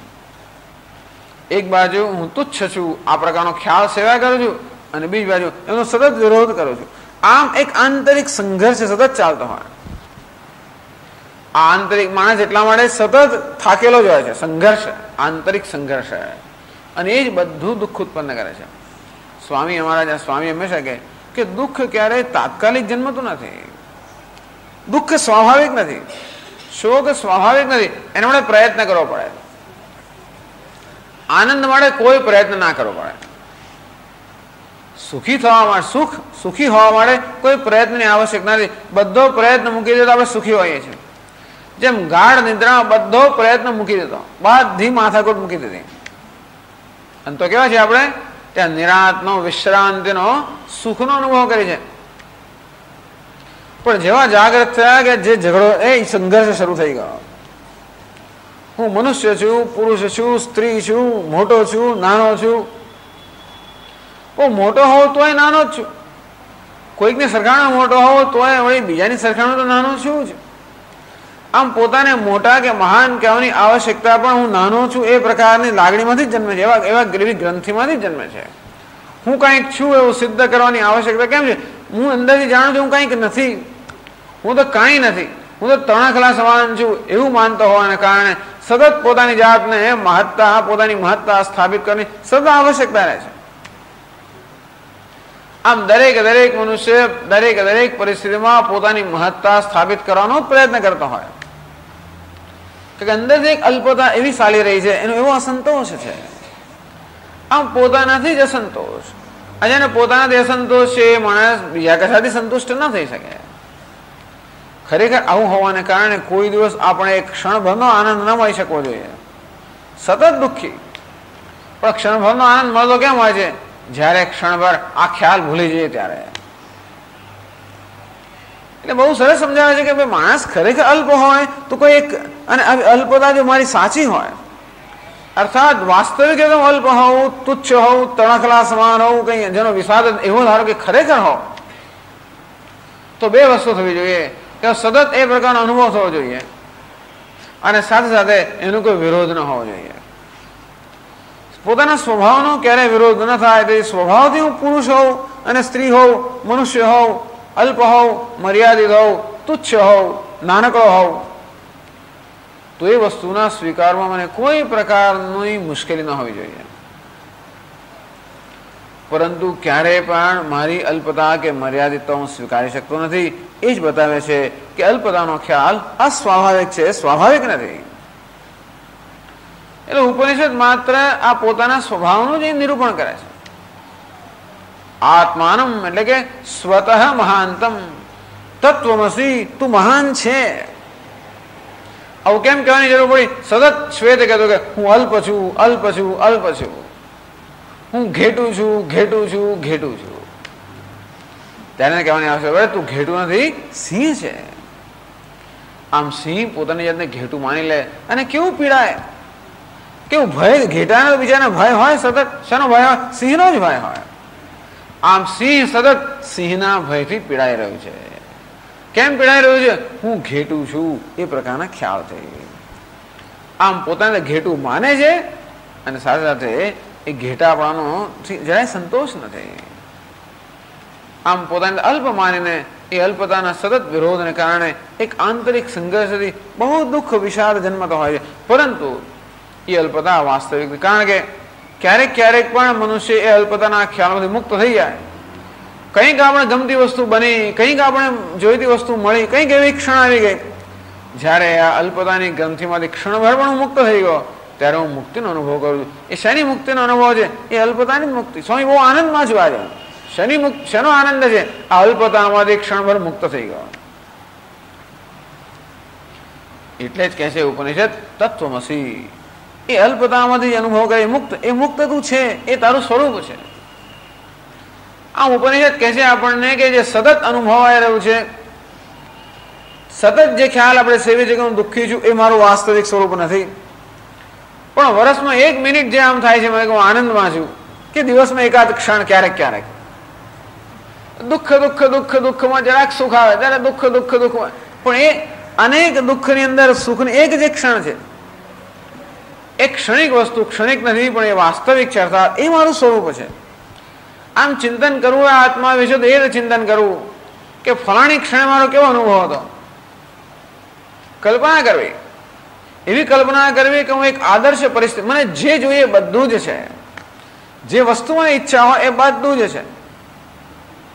હું હિમાલયમાં જવા માંગુ છું, ત્યાં છું. કૈલાસ, ત્યાં છું. કેદારનાથ, ત્યાં છું. બરફના પહાડો છે. જે કંઈ આપણે ગમતી આઈડિયલ એટલે આદર્શ વસ્તુ, એવી ક્ષણભર આપણે કલ્પના કરીએ અને કેવો અનુભવ કરીએ છીએ, કેવા આનંદનો, કેવી મુક્તિનો અનુભવ કરીએ છીએ ક્ષણભર. બસ આ જ મારું વાસ્તવિક સ્વરૂપ છે. તેનું મહાન છોડ કોઈ પ્રકારની સર્વ મર્યાદાઓથી મુક્ત થઈ ગયો. આમ આપણું મન સતત પેલા અસંતોષને કારણે જે અનેક મર્યાદાઓ ઉત્પન્ન કરે છે, ક્ષણભર જયારે આપણે સંતોષનો અનુભવ થાય ત્યારે એક ક્ષણે આપણે જાણે કે મર્યાદાઓથી મુક્ત થઈ જઈએ છીએ. બસ એ મારું વાસ્તવિક સ્વરૂપ છે. આવું ધ્યાન કરવાનું. આ ધ્યાનનો પ્રકાર કલ્પના કરવાની કે હું હિમાલયમાં છું. તમને જે ગમતો, હિમાલય ન ગમતો હોય તો જે ગમતો હોય, કે રામેશ્વરમાં છું, કે કન્યાકુમારીમાં છું, કે સમુદ્ર કિનારે છું, કે જે મને ગમતું હોય, કે મીઠાઈ ખાઈ રહ્યો છું, એવું પણ ચાલશે. પણ જરા વધારે એ મીઠાઈ ખાવાનો લાંબો ના ચાલે. જયારે પેલા હિમાલયમાં હોય તો લાંબો સમય હોઈ શકે. એટલા માટે મીઠાઈ તો હું ખાઈ ખાઈને 2-4 રસગુલ્લા ખાવાનું મારું પેટ ભરાઈ જાય. એટલે એવું સારું મેડિટેશન નથી. પણ બીજું કશું ના થતું તો એવું પણ ચાલે. ટૂંકમાં કશીક વસ્તુ તો મને આનંદ આવે ને, કંઈક તો હોવું જોઈએ. સ્વામી મને કશું, મને દુનિયામાં કોઈ સુખ જ નહીં, કંઈક તો હોવું જોઈએ જે મને આનંદ આપે છે. આ માણસ એટલો સેલ્ફ કોન્શિયસ, માણસ એટલો સેલ્ફ કોન્શિયસ, એક ક્ષણભરનો એમ સેલ્ફ કોન્શિયસ હોવાને કારણે ક્ષણભર આપણે આનંદ ના માણી શકીએ. એક જણ એવો છે કોઈ હસે જ નહીં. કેમ ના હસે? હસે તો એના દાંત બહાર આવતો હોય એટલે એને બહુ સેલ્ફ કોન્શિયસ, હું કેવો દેખાવું છું, એટલે હસે જ નહીં, કોઈ દિવસ ના હસે. આમ જ રાખે, આમ જ કહીને આમ મોડું ઢાંકી જ દે. પણ એક આમ વાત કરતો હોય બેઠો અને એક એવી જોક તમે કહી દો, એકદમ ખડખડાટ હસી પડે, પછી ખ્યાલ આવે ત્યારે બંધ કરી દે. પણ ખડખડાટ હસી પડ્યો તે ક્ષણ તો ભૂલી ગયો કે હું આવો છું. અર્થાત પેલું એના મોં સાથે કે દાંત સાથેનું તાદાત્મ્ય હોવાને કારણે જે સતત દુઃખ અનુભવ હું એક ક્ષણભર મુક્ત થઈ ગયો. એ મુક્તિનું વાસ્તવિક સ્વરૂપ છે. ભલે સતત દુઃખ અનુભવી રહ્યો હોય, એનું વાસ્તવિક સ્વરૂપ નથી. એક ક્ષણભર પણ જે આનંદ છે એ વાસ્તવિક સ્વરૂપ છે. આવું કહેનારું કોણ છે આપણને? ખાલી ઉપનિષદ કહે છે મહાનંદમ આત્માનમ, કે વાસ્તવમાં એ આનંદ તું છે. મુક્તિ, ફ્રીડમ, એ મુક્તિનો અનુભવ કરે. મુક્તિ એટલે જ આનંદ. શેની મુક્તિ? અલ્પતામાંથી મુક્તિ. Freedom from littleness, freedom from smallness. કેમ ફ્રીડમ? એટલે અલ્પતામાંથી મુક્તિ, તુચ્છતામાંથી મુક્તિ. એ કહે છે કે એટલે સ્વતઃ અનન્યત્વ પ્રદર્શનાર્થમ, કે જે મહત્તા છે, અભિભૂતા છે, સ્વતઃ સ્વાભાવિક છે. આમ જે સ્વભાવથી મહાન છે, સ્વભાવથી સર્વવ્યાપી કહેવાનો હતો, પણ એ કે એની વ્યાપકતામાં કશી કોઈમાં મર્યાદા નથી. આમ સ્વયં જે અમર્યાદિત છે, મુક્ત છે, આનંદ સ્વરૂપ છે, એ કોઈ કારણથી પોતાને અલ્પ તુચ્છ માની રહ્યો છે. આમ તુચ્છતા કે અલ્પતા એ માન્યતા છે, ભ્રમ છે. તમીદૃશમ આત્માનમ મત્વા, આ પ્રકારે આત્માને જાણીને, આ સ્વામી તમે બ્રેઇન વોશિંગ કરો છો, એક હું આનંદ છું, આનંદ છું, આનંદ છું એમ કહેવાથી કે આનંદ બની જવાનો છું? એવું કહેવાથી નહીં બની જાય, પણ છતાં એવું જોવાથી બની. મત્વા, આ વસ્તુ જ્ઞાનનો વિષય છે. જ્ઞાન હંમેશા જે હોય એનું જ હોય. જ્ઞાન કોનું હોય? વસ્તુ જેવી હોય એનું જ્ઞાન હોય. અને તેથી આ લાલ ફૂલ હોય એનું જ્ઞાન લાલ, એનું જ્ઞાન પણ વસ્તુના અનુરૂપ હોય. એટલે આત્માને જાણીને, અર્થાત આત્મા કશું પરિવર્તન કરીને નહીં, આત્મામાં કોઈ ઉમેરો કરીને નહીં, આત્મામાં કશો વધારો ઘટાડો કરીને નહીં, આત્મા જેવો છે તેવો જ જાણીને. અર્થાત અત્યારે આત્માને હું જેવો જાણું છું તે જેવો છું તેવો જાણતો નથી, પરંતુ વિપરીત રૂપે જાણું છું. અર્થાત હું વિશે અનેક ભ્રમ સેવી રહ્યો છું. એની તો એ વસ્તુ સમજાવે, એની પ્રક્રિયા કેમ, આ જ પ્રકારનો આ ખ્યાલ કેમ આપણે સેવી રહ્યા છે. એટલે જ કહે છે છાંદોગ્ય ઉપનિષદમાં, આ શરીરમ વા વસંતમ ન પ્રિયા પ્રિય સ્પૃશત. કહે છે ત્યાં પ્રજાપતિ, મઘવન મર્ત્યમિદમ શરીરમ, આ શરીર મર્ત્ય છે. મૃત્યુના આત્મ, આ શરીર મર્ત્ય છે, મરણને અધીન છે, સતત મરણના જડબામાં છે. અને તેથી શરીર સાથે જે તાદાત્મ્ય શરીરના આત્મા કહેતો હોય ક્યારેય મરણથી મુક્ત હોય જ ના શકે. શરીર સતત મૃત્યુમાં ગ્રસ્ત રહેલું, મૃત્યુના જ પંજામાં છે. અને તેથી શરીરને આત્મા માનનાર ક્યારેય પણ એ મૃત્યુના ભયથી કે એના ખ્યાલથી મુક્ત ના હોઈ શકે. આ શરીરમ શરીરેશુ કહે છે, આ શરીરમ વા વસંતમ ન પ્રિયા પ્રિય સ્પૃશત. હે ઇન્દ્ર, જે શરીર છે અર્થાત આ શરીર સાથેના તાદાત્મ્યથી મુક્ત છે, એ ક્યારે પછી પ્રિય અને પ્રિય, રાગ અને દ્વેષ, સુખ અને દુઃખ, આ બધા દ્વંદ્વથી અસ્પૃષ્ટ બની જાય છે. આત્મા ઈદૃશમ આત્માન મત્વા અયમ અહમિતિ મત્વા જ્ઞાત્વા, આ હું છું, આ મહાન હું છું, આ વિભુ હું છું, બ્રહ્મ હું છું, અર્થાત ઈશ્વર હું છું, જેને હું સતત મારાથી દૂર દૂર રાખું છું કે માનું છું. ધીમાન ન શોચતી, આ મહાવાક્ય થઈ ગયું. આત્મા શબ્દ વાપરીને મહાનતમ વિભુમ, આ બે વિશેષણો એ બ્રહ્મના છે કે ઈશ્વરના છે. આત્માનમ એ અધિકરણમાં આત્મા શબ્દ મૂકીને અને ઐક્ય બતાવ્યું કે ઐક્ય અર્થાત જીવ અને બ્રહ્મનો ઐક્ય સ્વાભાવિક છે. અર્થાત જે પોતાને જીવ માને છે એ વાસ્તવમાં બ્રહ્મ છે જ, વર્તમાન હકીકત છે. ન શોચતી નહીં એવં વિધસ્ય આત્મવિદ શોકોપત્તિ, એવં વિધસ્ય આત્મવિદ, આ પ્રકારે જે આત્માને જાણતો હોય તસ્ય ન શોક ઉપપત્તિ, એને શોકની કોઈ સંભાવના જ નથી. એવં વિધસ્ય એવં વિધસ્ય આત્મવિદ, આ પ્રકારે જે આત્માને જાણે છે એને શોકનું કોઈ કારણ જ નથી. કહ્યું તે પ્રમાણે શોકનું કારણ કયું છે? પોતાને માટે અલ્પતાનો ખ્યાલ કે અલ્પતાની ગ્રંથિ, બસ એ બધો શોક ઉત્પન્ન કરે. કોઈ પોતે અલ્પ છે કે પરતંત્ર છે એ ક્યારેય સ્વીકારી નથી. ભલે ને માણસ પરતંત્ર હોવાનો દેખાવો કરતો હોય, પણ ઘણા લોકોમાં ઘણી મુશ્કેલીઓ થઈ ગઈ છે મગજમાં, તેથી એમને સ્વતંત્રતા ગમે છે નહીં, પરતંત્રતા જ ગમે. કોઈ ધબ્બો મારો તો કે હા બીજો ધબ્બો મારો, એવું થઈ ગયું છે. લોકો ધબ્બા મારી મારીને આપણે એવો બનાવી રહ્યા છે કે એક ધબ્બો મારતો કે બીજો મારો, મારે જા તમે સારું કર્યું, અમારું અભિમાન ઉતારો એમ કરીને. એટલે આપણને એવું લાગે કે ના કોઈ ધબ્બા મારે તો જ સારું. અને તેથી પોતાની જાત વિશે એટલી અલ્પતા સ્વીકારી લીધી છે કે કલ્પના પણ ના આવે કે હું કંઈક મહાન હોઈ શકું. અને માણસ મહાન બનવાનો પ્રયત્ન કરે છે, પણ ક્યાંથી? ઉપાધિના સ્તરે મહાન બનવાનો પ્રયત્ન કરે છે. એ અશક્ય વસ્તુ શક્ય કરવાનો પ્રયત્ન કર્યો છે, એને અશક્ય અનુષ્ઠાનમ કહેવામાં આવે છે. જેનું અનુષ્ઠાન કરવું અશક્ય છે. આમ શરીરથી મહાન બનવાનો પ્રયત્ન કરું, સતત મસાલો બનાવ્યા કરું, જેથી મહાન બનવું. બુદ્ધિથી મહાન બનવાનો પ્રયત્ન કરું છું, આમ મારું જ્ઞાન વધાર્યા કરું, બધી આવી બધી સિદ્ધિઓ વધાર્યા કરું છું. આમ સિદ્ધિ વધારવી બહુ સારી વસ્તુ છે. જો એનો સેવામાં ઉપયોગ થતો તો જરૂર શરીરની સંપત્તિ ભગવાન આપી છે, બુદ્ધિની સંપત્તિ આપી છે, એનો આપણે જરૂર વિકાસ બને પૂરો કરવો જોઈએ. અને વિકાસને પછી ભગવાનની સેવામાં વાપરવો જોઈએ, એ પણ બહુ સારી વસ્તુ છે. પણ આપણે શેના માટે બળવાન બનવા માંગીએ છીએ? આપણે શેના માટે જ્ઞાની બનવા માંગીએ છીએ? જેથી હું કંઈક છું. અને તેથી આ ઉપાધિને મહાન બનાવે ને મનુષ્ય મહાન બનવા માંગે છે, એ ક્યારેય બનવાનું જ નથી. એટલે સ્વામીજી કે he can become mighty like my uncle, કે મારા કાકા છે, મોટા કેટલી ફેક્ટરી ને કેટલા બધા કરોડપતિ છે, કેટલી મોટર કાઢ્યો, અને હું તો કશું નથી, હું તો ઝૂંપડીમાં રહેનારો છું. અમે કેવા છે? મોટા છે, માઇટી, શક્તિશાળી છે. પણ ક્યારે ઓલમાઇટી સર્વશક્તિમાન તો ન જ બની શકે. શક્તિમાન બની શકીએ, પણ આપણે શું બનવું છે? સર્વશક્તિમાન. એ ક્યારેય શક્ય ન બને. અંતેથી શક્તિમાન બનવું તો એટલા માટે બનવું જોઈએ જેથી આપણી શક્તિનો સદુપયોગ થાય. આપણી શક્તિથી ઈશ્વરની સેવા કરીએ, એ માટે આપણી શક્તિનો વિકાસ જરૂર કરવો જોઈએ. મને ખપ નથી માટે હું ન કરું એવું નથી, બીજાને ખપ માટે કરવું જોઈએ, એ જુદી વસ્તુ છે. પરંતુ શક્તિશાળી બનીને એ પ્રકારની અપેક્ષા હું રાખતો હોઉં કે બસ એનાથી મારો શોક દૂર થશે, તો કે નહીં. શોકમાંથી મુક્ત થવાનું કારણ તો આ એક જ છે. એને માટેની ઉપાય તો એક જ છે. શોકે અશોચાન અનુશોચસ્ત્વમ. અહીં પણ કહે છે ન શોચતી. શોકાદિકો મોદતે સ્વર્ગલોકે. નચિકેતાએ પ્રશ્ન કર્યો કે ભગવાન સ્વર્ગમાં પ્રાપ્ત થયેલો મનુષ્ય, સ્વર્ગને પ્રાપ્ત થયેલો મનુષ્ય તો શોકથી અતીત થઈ જાય, તો કે એ તો આપેક્ષિક શોકમાંથી મુક્તિ છે. પણ આત્માને પોતાને હુંને મહાન, એનો અર્થ એ થયો, આ મંત્રનો અર્થ એવો થાય કે જ્યારે જ્યારે પોતાના વિશે કોઈ પ્રકારની અલ્પતાનો ખ્યાલ આવે, યાદ કરો મહાનતમ વિભુમ આત્માનમ. અલ્પ છું, મહાનતમ.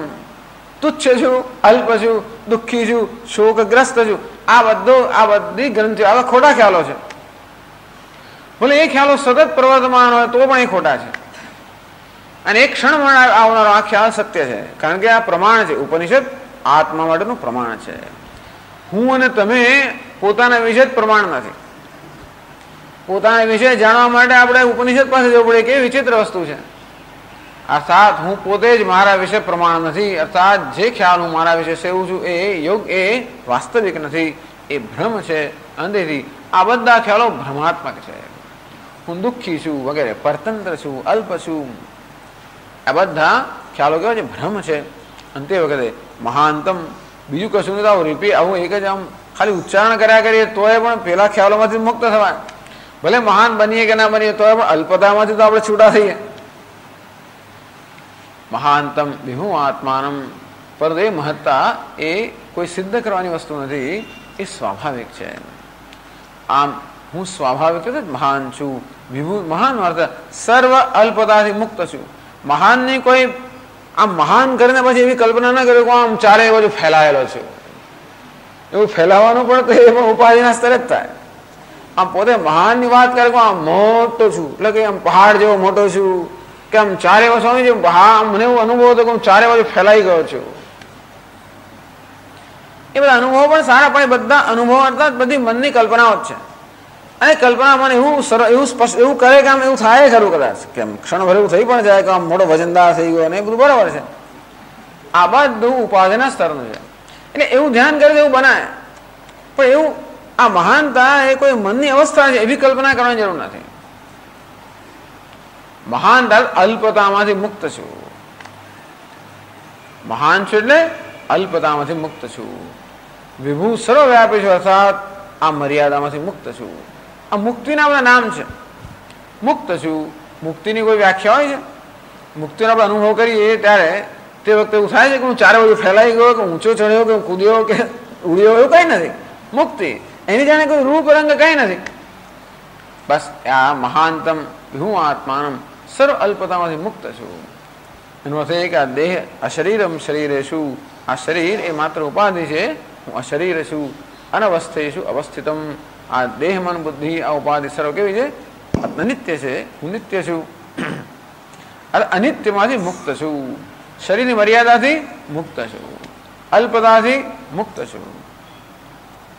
નહીં એવં વિધસ્ય આત્મવિદ શોકોવતી, જે આ પ્રકારનો આત્મજ્ઞાની છે, આત્માને જે આ રીતે જાણે છે, એને શોકનું કોઈ કારણ રહેતું નથી. ગતાસૂન અગતાસૂન નાનું શોચંતિ પંડિતા.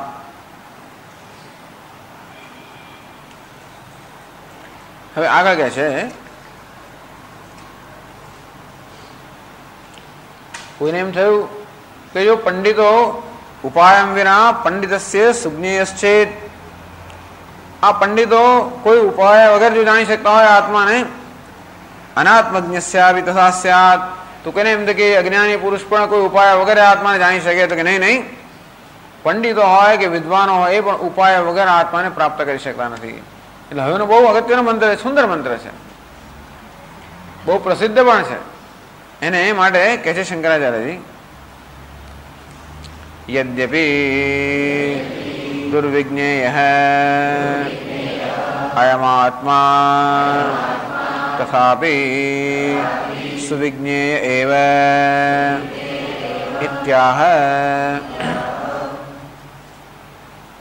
यद्यपि दुर्विज्ञेयमात्मा, आत्मा दुर्विज्ञेय है, अर्थात एનું જ્ઞાન પ્રાપ્ત કર્યું અત્યંત કઠિન હોવા છતાં પણ ઉપાયને સુવિજ્ઞેય એવા, જો યોગ્ય ઉપાયનું અનુષ્ઠાન કરવામાં આવે તો એ દુર્વિજ્ઞેય આત્મા અર્થાત જે જાણવું અત્યંત કઠિન છે એ આત્મા સુવિજ્ઞેય અર્થાત જાણવું સરળ બની જાય છે. તો જાણવો જે અત્યંત કઠિન છે એવો આત્મા પણ યોગ્ય ઉપાયથી જાણવું અત્યંત સરળ બની જાય. એટલે ઘણી વસ્તુ ક થી થતી હોય, આપણે બ થી કરવા માંગીએ તો ના થાય. જ્યાં ક નો ઉપયોગ કરવાનો હોય ત્યાં ક નો ઉપયોગ. આમ કોઈ વસ્તુનો યોગ્ય ઉપાય કરવામાં આવે. ઘણી વાર પેલી બોટલો ખુલતી, ઘણી વસ્તુ ખુલે નહીં. આમ મચડ મચડ કરો, કંઈ કામ કરો તરત ખુલી જાય. ઘણી વસ્તુ એવું છે, એવું અંદર પેલા એક એરો અને બીજો વાર મેળો તરત ખુલી જાય. એવું એ ન ખબર હોય તમને કે આનો એરો પેલા સુધી આમ મેળવવાનો છે, અને એમ ન કરતો મચડા જ કરો, ખેંચા કરો, છાણસ્યો લો, બધું જ કરે તો હવે ના ખુલે. પેલો ગેસ આપણો બોટલ આવે છે ને એને આવું થાય છે, અને પેલા રેગ્યુલેટર આમ ખુલે ને બંધ રાખે થાય જ નહીં. ઉપાય બહુ સરળ છે, આપણે ખબર ના હોય તો આમ ખેંચો, અડધો કલાક સુધી મથામણ કરો, પછી ખબર કરે આ તો ખાલી આમ દબાવ આવતા ઉઠી જાય છે. આપણે એમ કે હિન્દુસ્તાનમાં કશી વસ્તુ સરખી બનાવતા નથી, પણ જોઈ કઈ વસ્તુ બનાવતા હોય છે, પણ તમને ખબર ના પડે કે આનો ઉપયોગ કેમ કરો. એમાં લખી, એમાં સીધે સીધે ખાલી થોડી સૂચના આપી હોય કે આ વસ્તુ નામ મેળવો કે નામ ઊંચું કરો તો બરાબર, એવી એ લોકો માને કે આવું તો બધા જાણવું જ જોઈએ. આ રસ્તા પર બોર્ડ લખે જ નહીં તો જાણે કે આ તો બધા જાણવું જ જોઈએ કે આ રસ્તો એરપોર્ટ જાય છે, આ રસ્તો અહીં જાય છે. પણ કોઈ બહારથી આવીને ન જાણતો હોય તો બિચારો રખડ્યા જ કરે. અને મારી સરળ વસ્તુ ખાલી ગેસનું રેગ્યુલેટર ખોલવું કે બંધ કરવું, એ પણ જે જણ ના જાણતો હોય મથાયા જ કરે. પણ ઉપાય હોય તો સરળ છે, જે ઉપાય વગર અત્યંત મુશ્કેલ છે એ વસ્તુ ઉપાયથી સરળ બને છે. એટલે છે તથાપિ ઉપાયને સુવિજ્ઞેય એવા, આત્મા જે જાણવું અત્યંત કઠિન છે છતાં પણ જો યોગ્ય ઉપાયનું અનુષ્ઠાન કરવામાં આવે, સુવિજ્ઞેય એવા સુષ્ઠ વિજ્ઞેય એ સારી રીતે જાણી શકાય એવો છે. ઇતિહાસ એ વસ્તુ હવે પછીના મંત્રમાં કહે છે, 23મા મંત્રમાં કહે છે, નાયમાત્મા પ્રવચનેન લભ્યઃ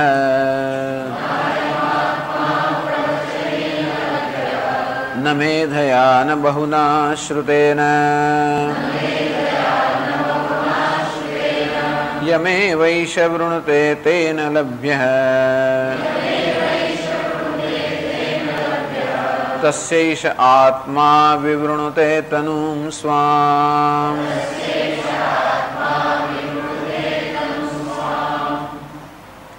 ન અયમાત્મા પ્રવચનેન લભ્યઃ, આત્મા પ્રવચનથી પ્રાપ્ત ન થાય. ન મેધયા, મેધા શક્તિથી પણ પ્રાપ્ત ન થાય. ન બહુના શ્રુતેન, ખૂબ બધું શ્રવણ કરવા છતાં પણ આત્મા પ્રાપ્ત ન થાય. એટલે માત્ર પ્રવચન કરીએ કે માત્ર મેધા શક્તિ અર્થાત સૂક્ષ્મ અર્થ આપણે ધારણ કરીએ, અથવા શ્રવણ ખૂબ બધું શ્રવણ કરીએ તો પણ આત્મા ન લભ્ય, તો પણ આત્મા પ્રાપ્ત કરી શકાય એમ નથી. આ બધા ઉપાયો તો છે, પરંતુ એક ઉપાય ન હોય તો આ બધી વસ્તુ એ બધી વસ્તુ ખરેખર ઉપયોગી બનતી નથી. તો કેમ આત્મા જાણી શકાય? યમે વૈશ વૃણતે તેન લભ્ય. યમ એવ એશ વૃણતે. જો આ મુમુક્ષુ કે આ જિજ્ઞાસુ અર્થાત સાધક જો આત્માને પસંદ કરે, તેન લભ્ય, એ સાધક વડે જે સાધક કે જિજ્ઞાસુ આત્માને પસંદ કરે છે, આત્માની જે પ્રાર્થના કરે છે અને બધી પ્રાર્થનાનો ત્યાગ કરીને એકમાત્ર આત્માની જે પ્રાર્થના કરે છે, એવા સાધક વડે આ લભ્ય, એ સાધક વડે આત્મા પ્રાપ્ત કરી શકાય. કેવી રીતે પ્રાપ્ત કરી શકાય? એ સાધક જિજ્ઞાસુ આત્માને પ્રાપ્ત કરે તો કે નહીં, તસ્યૈષ આત્મા વિવૃણુતે તનુ સ્વામ. તસ, એ સાધક માટે આત્મા સ્વામ તનુ વિવૃણુતે, એ સાધક પ્રત્યે આત્મા પોતાનું સ્વરૂપ પ્રગટ કરે છે. આત્માને જાણવાની પ્રક્રિયા બતાવે છે. આત્માને કેમ જાણવો એની પ્રક્રિયા બતાવે છે. ભાષ્યમાં સમજાવે છે, નાયમાત્મા પ્રવચનેન અનેક વેદ સ્વીકરણેન લભ્ય જ્ઞેય નાપી મેધયા ગ્રંથાર્થ ધારણ શક્ત્યા ન બહુના શ્રુતેન કેવલેન.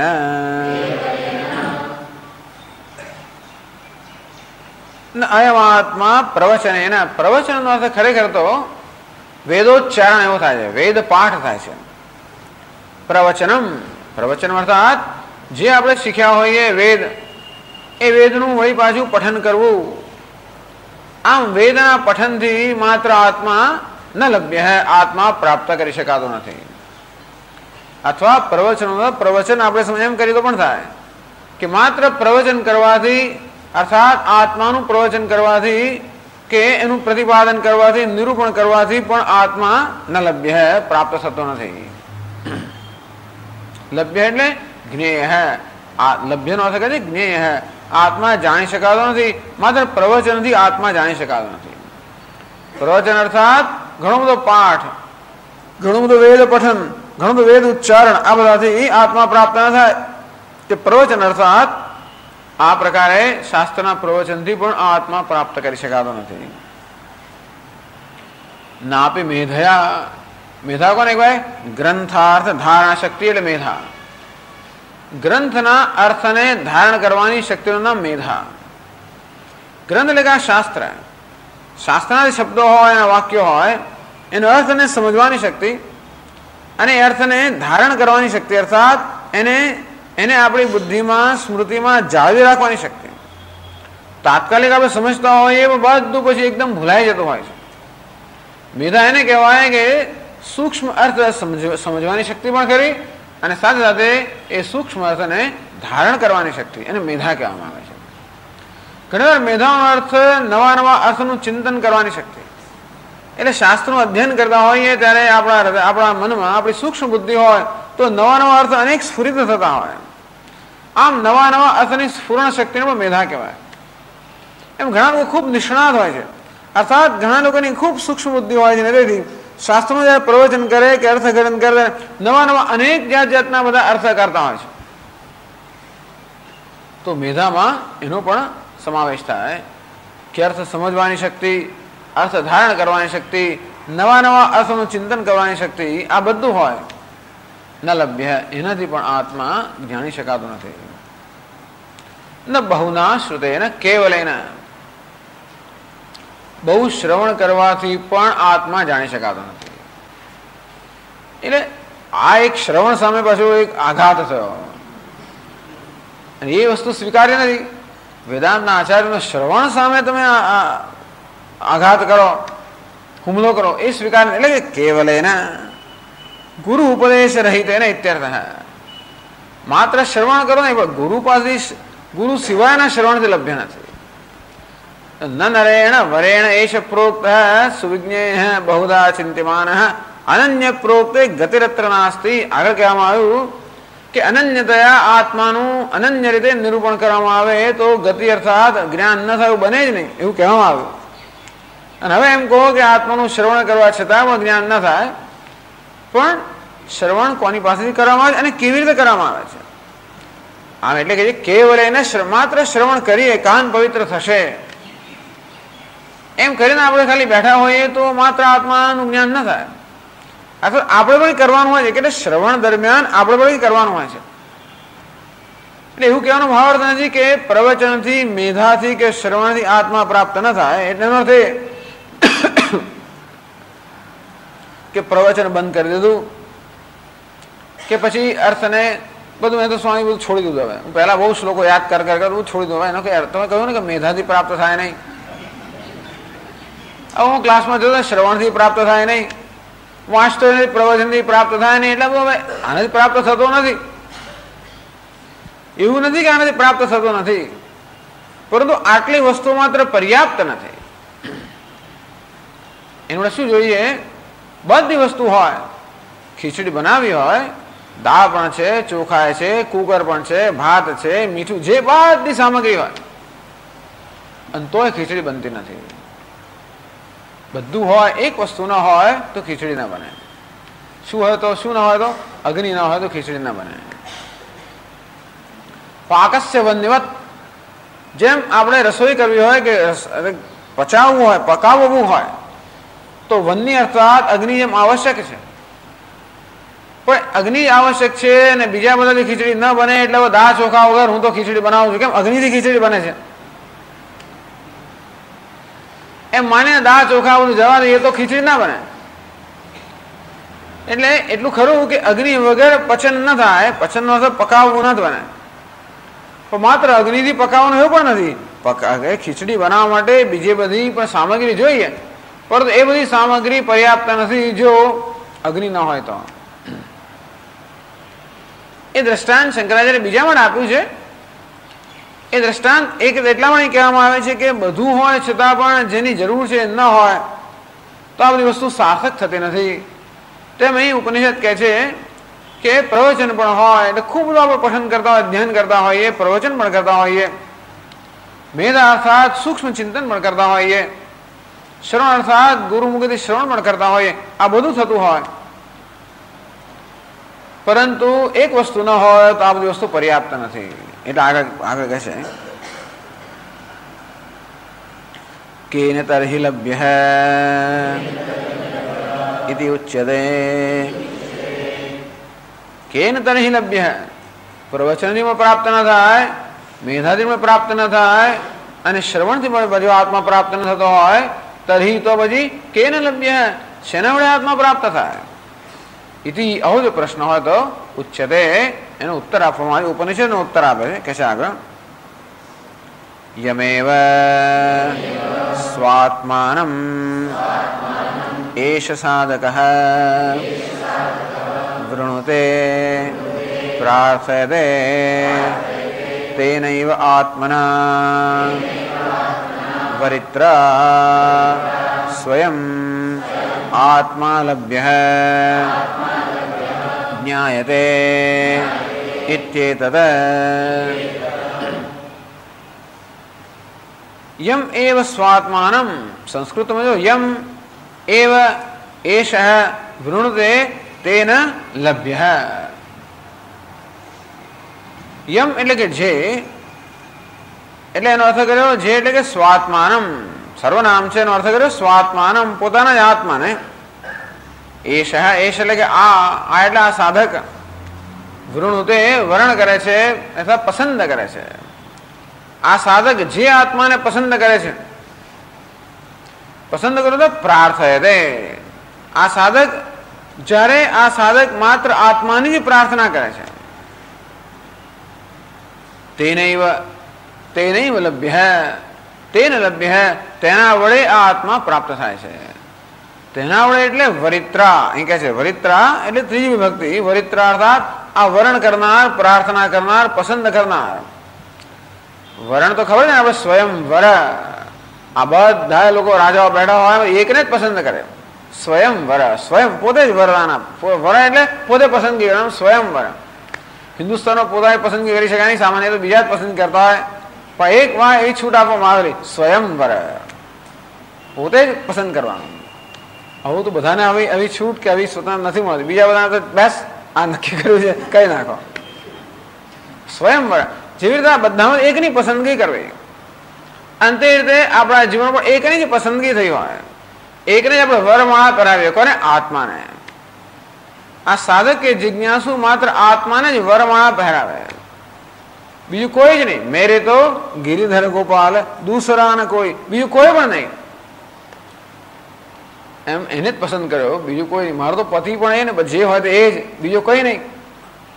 આવી યમે એવ વૃણતે પ્રાર્થયતે તેન એવ આત્મના, એ જ આત્મા વડે અર્થાત વરિત્રા એ પસંદ કરનાર વડે, એવી પ્રાર્થના કરનાર વડે સ્વયં આત્મા લભ્ય જ્ઞાયતે ઇત્યેતદ, એને જ એવા જ આત્માને આત્મા સ્વયં પ્રાપ્ત થાય છે, અર્થાત સ્વયં એને આત્માનું જ્ઞાન થાય છે. શંકરાચાર્ય આગળ સમજાવે છે કેવી રીતે. એવં નિષ્કામસ્ય આત્માનમેવ પ્રાર્થયતઃ આત્મના એવ આત્મા લભ્યઃ ઇત્યર્થઃ. એવં આ રીતે નિષ્કામસ્ય આત્મકામસ્ય, એવા મનથી લખ્યું. હા, આગળ લખે છે તસ્ય આત્મકા નિષ્કામસ્ય, જે બધી કામનાઓથી મુક્ત. કામનાનો અર્થ જ પ્રાર્થના. આપણે મનમાં અનેક પ્રકારની પ્રાર્થનાઓ સતત કરતા હોઈએ છીએ. બધી પ્રાર્થનાઓ ભિન્ન ભિન્ન કામનાઓ કે ઈચ્છાના રૂપમાં મનમાં અભિવ્યક્ત થતી હોય. મને આ જોઈએ, આ જોઈએ, આ જોઈએ, આ જોઈએ, આ બધી શું છે? પ્રાર્થના. આમ આપણે બધી વસ્તુને પસંદ કરી. ટીવી જોઈએ એટલે ટીવીને પસંદ કર્યો, વિડીયો જોઈએ એને પસંદ કર્યો. જે કઈ પ્રતિષ્ઠા, સત્તા, ધન, સંપત્તિ, જે કઈ જીવનમાં ઈચ્છતો હો, આમ એક કોઈ પણ મનમાં જયારે કોઈ ઈચ્છા જન્મે ત્યારે એનો અર્થ એ થયો કે એ વસ્તુને મેં સ્વીકારી, એ વસ્તુની પ્રાર્થના કરી, એ વસ્તુને મેં એનો સ્વીકાર કર્યો. આ મનમાં ઉઠતી ઈચ્છાઓ ભિન્ન ભિન્ન વસ્તુના સ્વીકારનું દર્શન કરાવે છે. એટલે શંકરાચાર્ય કહે છે નિષ્કામસ્ય, જે બધી કામનાઓથી મુક્ત થયો છે. બધી કામનાઓથી મુક્ત થવું શક્ય જ નથી, પણ બધી કામનાઓથી મુક્ત થયો અર્થાત આગળ આત્મકામસ્ય, એક માત્ર આત્માની જ કામના જેના મનમાં રહી ગઈ છે.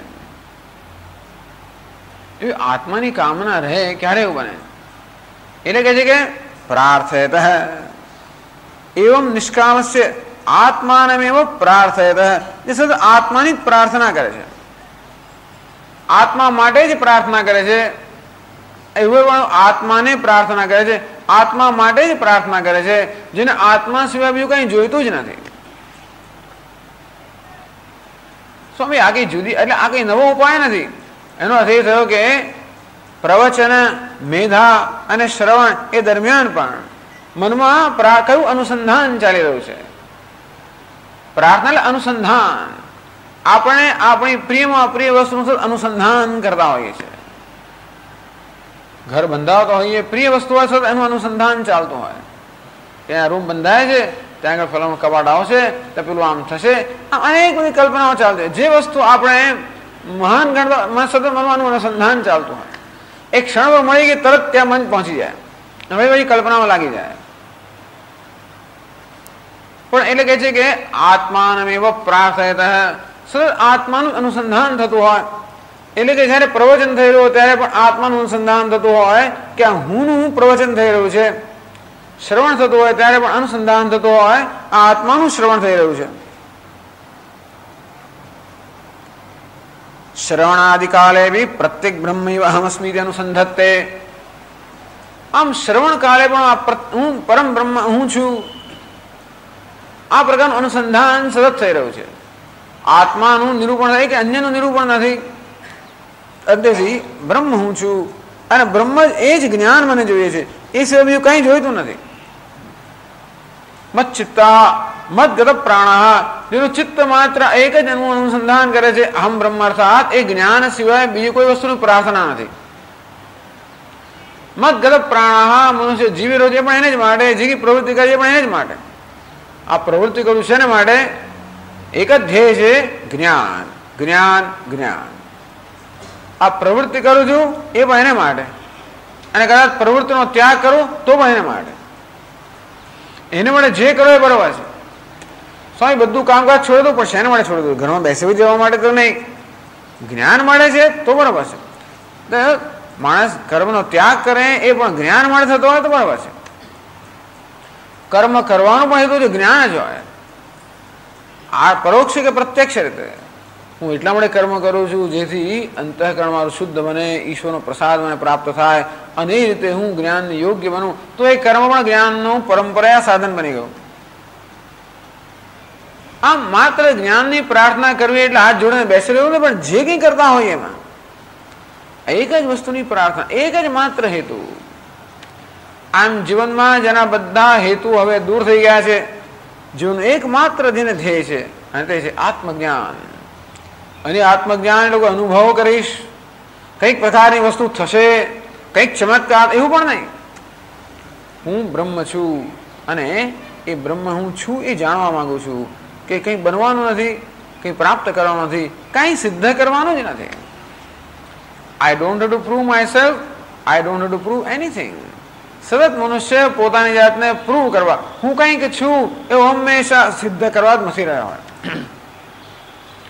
બધા આગળ મેં એવું સાબિત કરવાનો પ્રયત્ન આપણે કરતા હું કંઈક છું, હું બધા કરતા બુદ્ધિશાળી છું, બીજા બધા કરતા સ્માર્ટ છું, બીજા કરતા મોટો છું, આમ કંઈક તો કંઈ પણ બનવાનું જ નથી. અંતેથી કોઈ વસ્તુ મને સ્થાપિત કરવાની નથી, કંઈ સિદ્ધ કરવાનું નથી, કંઈ પ્રૂવ કરવાનું જ નથી. મારે કોઈની આગળ કોઈનું સર્ટિફિકેટની જરૂર જ નથી કે હું મહાન, કે હું છું. અંતેથી બીજાના સર્ટિફિકેટનો બધો પ્રયત્ન બંધ કરી દઈએ. બીજાનું સર્ટિફિકેટ મેળવવાની બહુ જરૂર છે કે તું મહાન છે, તેમ લાગે હું કંઈક છું. તો કે નહીં, કોઈના સર્ટિફિકેટની મારે જરૂર નથી. એનો અર્થ નહીં કે બીજાનો અનાદર કે તિરસ્કાર કરો, મારે કશી જરૂર નથી એટલે આમ બધાનો ઘૃણા તિરસ્કાર કરો, એ વળી એ વિપરીત વસ્તુ, એવું નહીં. પણ કોઈના સર્ટિફિકેટની જરૂર નથી, કોઈના પર હું પરતંત્ર નથી. એનો અર્થ નહીં કે બીજા પર હું દાદાગીરી કરું છું, કે બીજા પર હું રોફ જમાવું છું, એવું પણ નથી. અને એ કોઈ પ્રકારનો રાગ દ્વેષ રહિતનો સંબંધ. આત્માનમેવ પ્રાર્થયત હૈ, જે માત્ર આત્માની અર્થાત આત્માના જ્ઞાનની જ પ્રાર્થના કરે છે. અંતેથી જેને કોઈ પ્રકારની વિશિષ્ટતા ઉમેરવી નથી પોતાનામાં, કે આત્મજ્ઞાન થવાથી હું કંઈક બની જઈશ, તો એ જ્ઞાન વળી પાછું કશું બનવાનું સાધન બની જાય, એ બનવામાં મહત્વ બુદ્ધિ બની, જ્ઞાનમાં મહત્વ બુદ્ધિ નથી.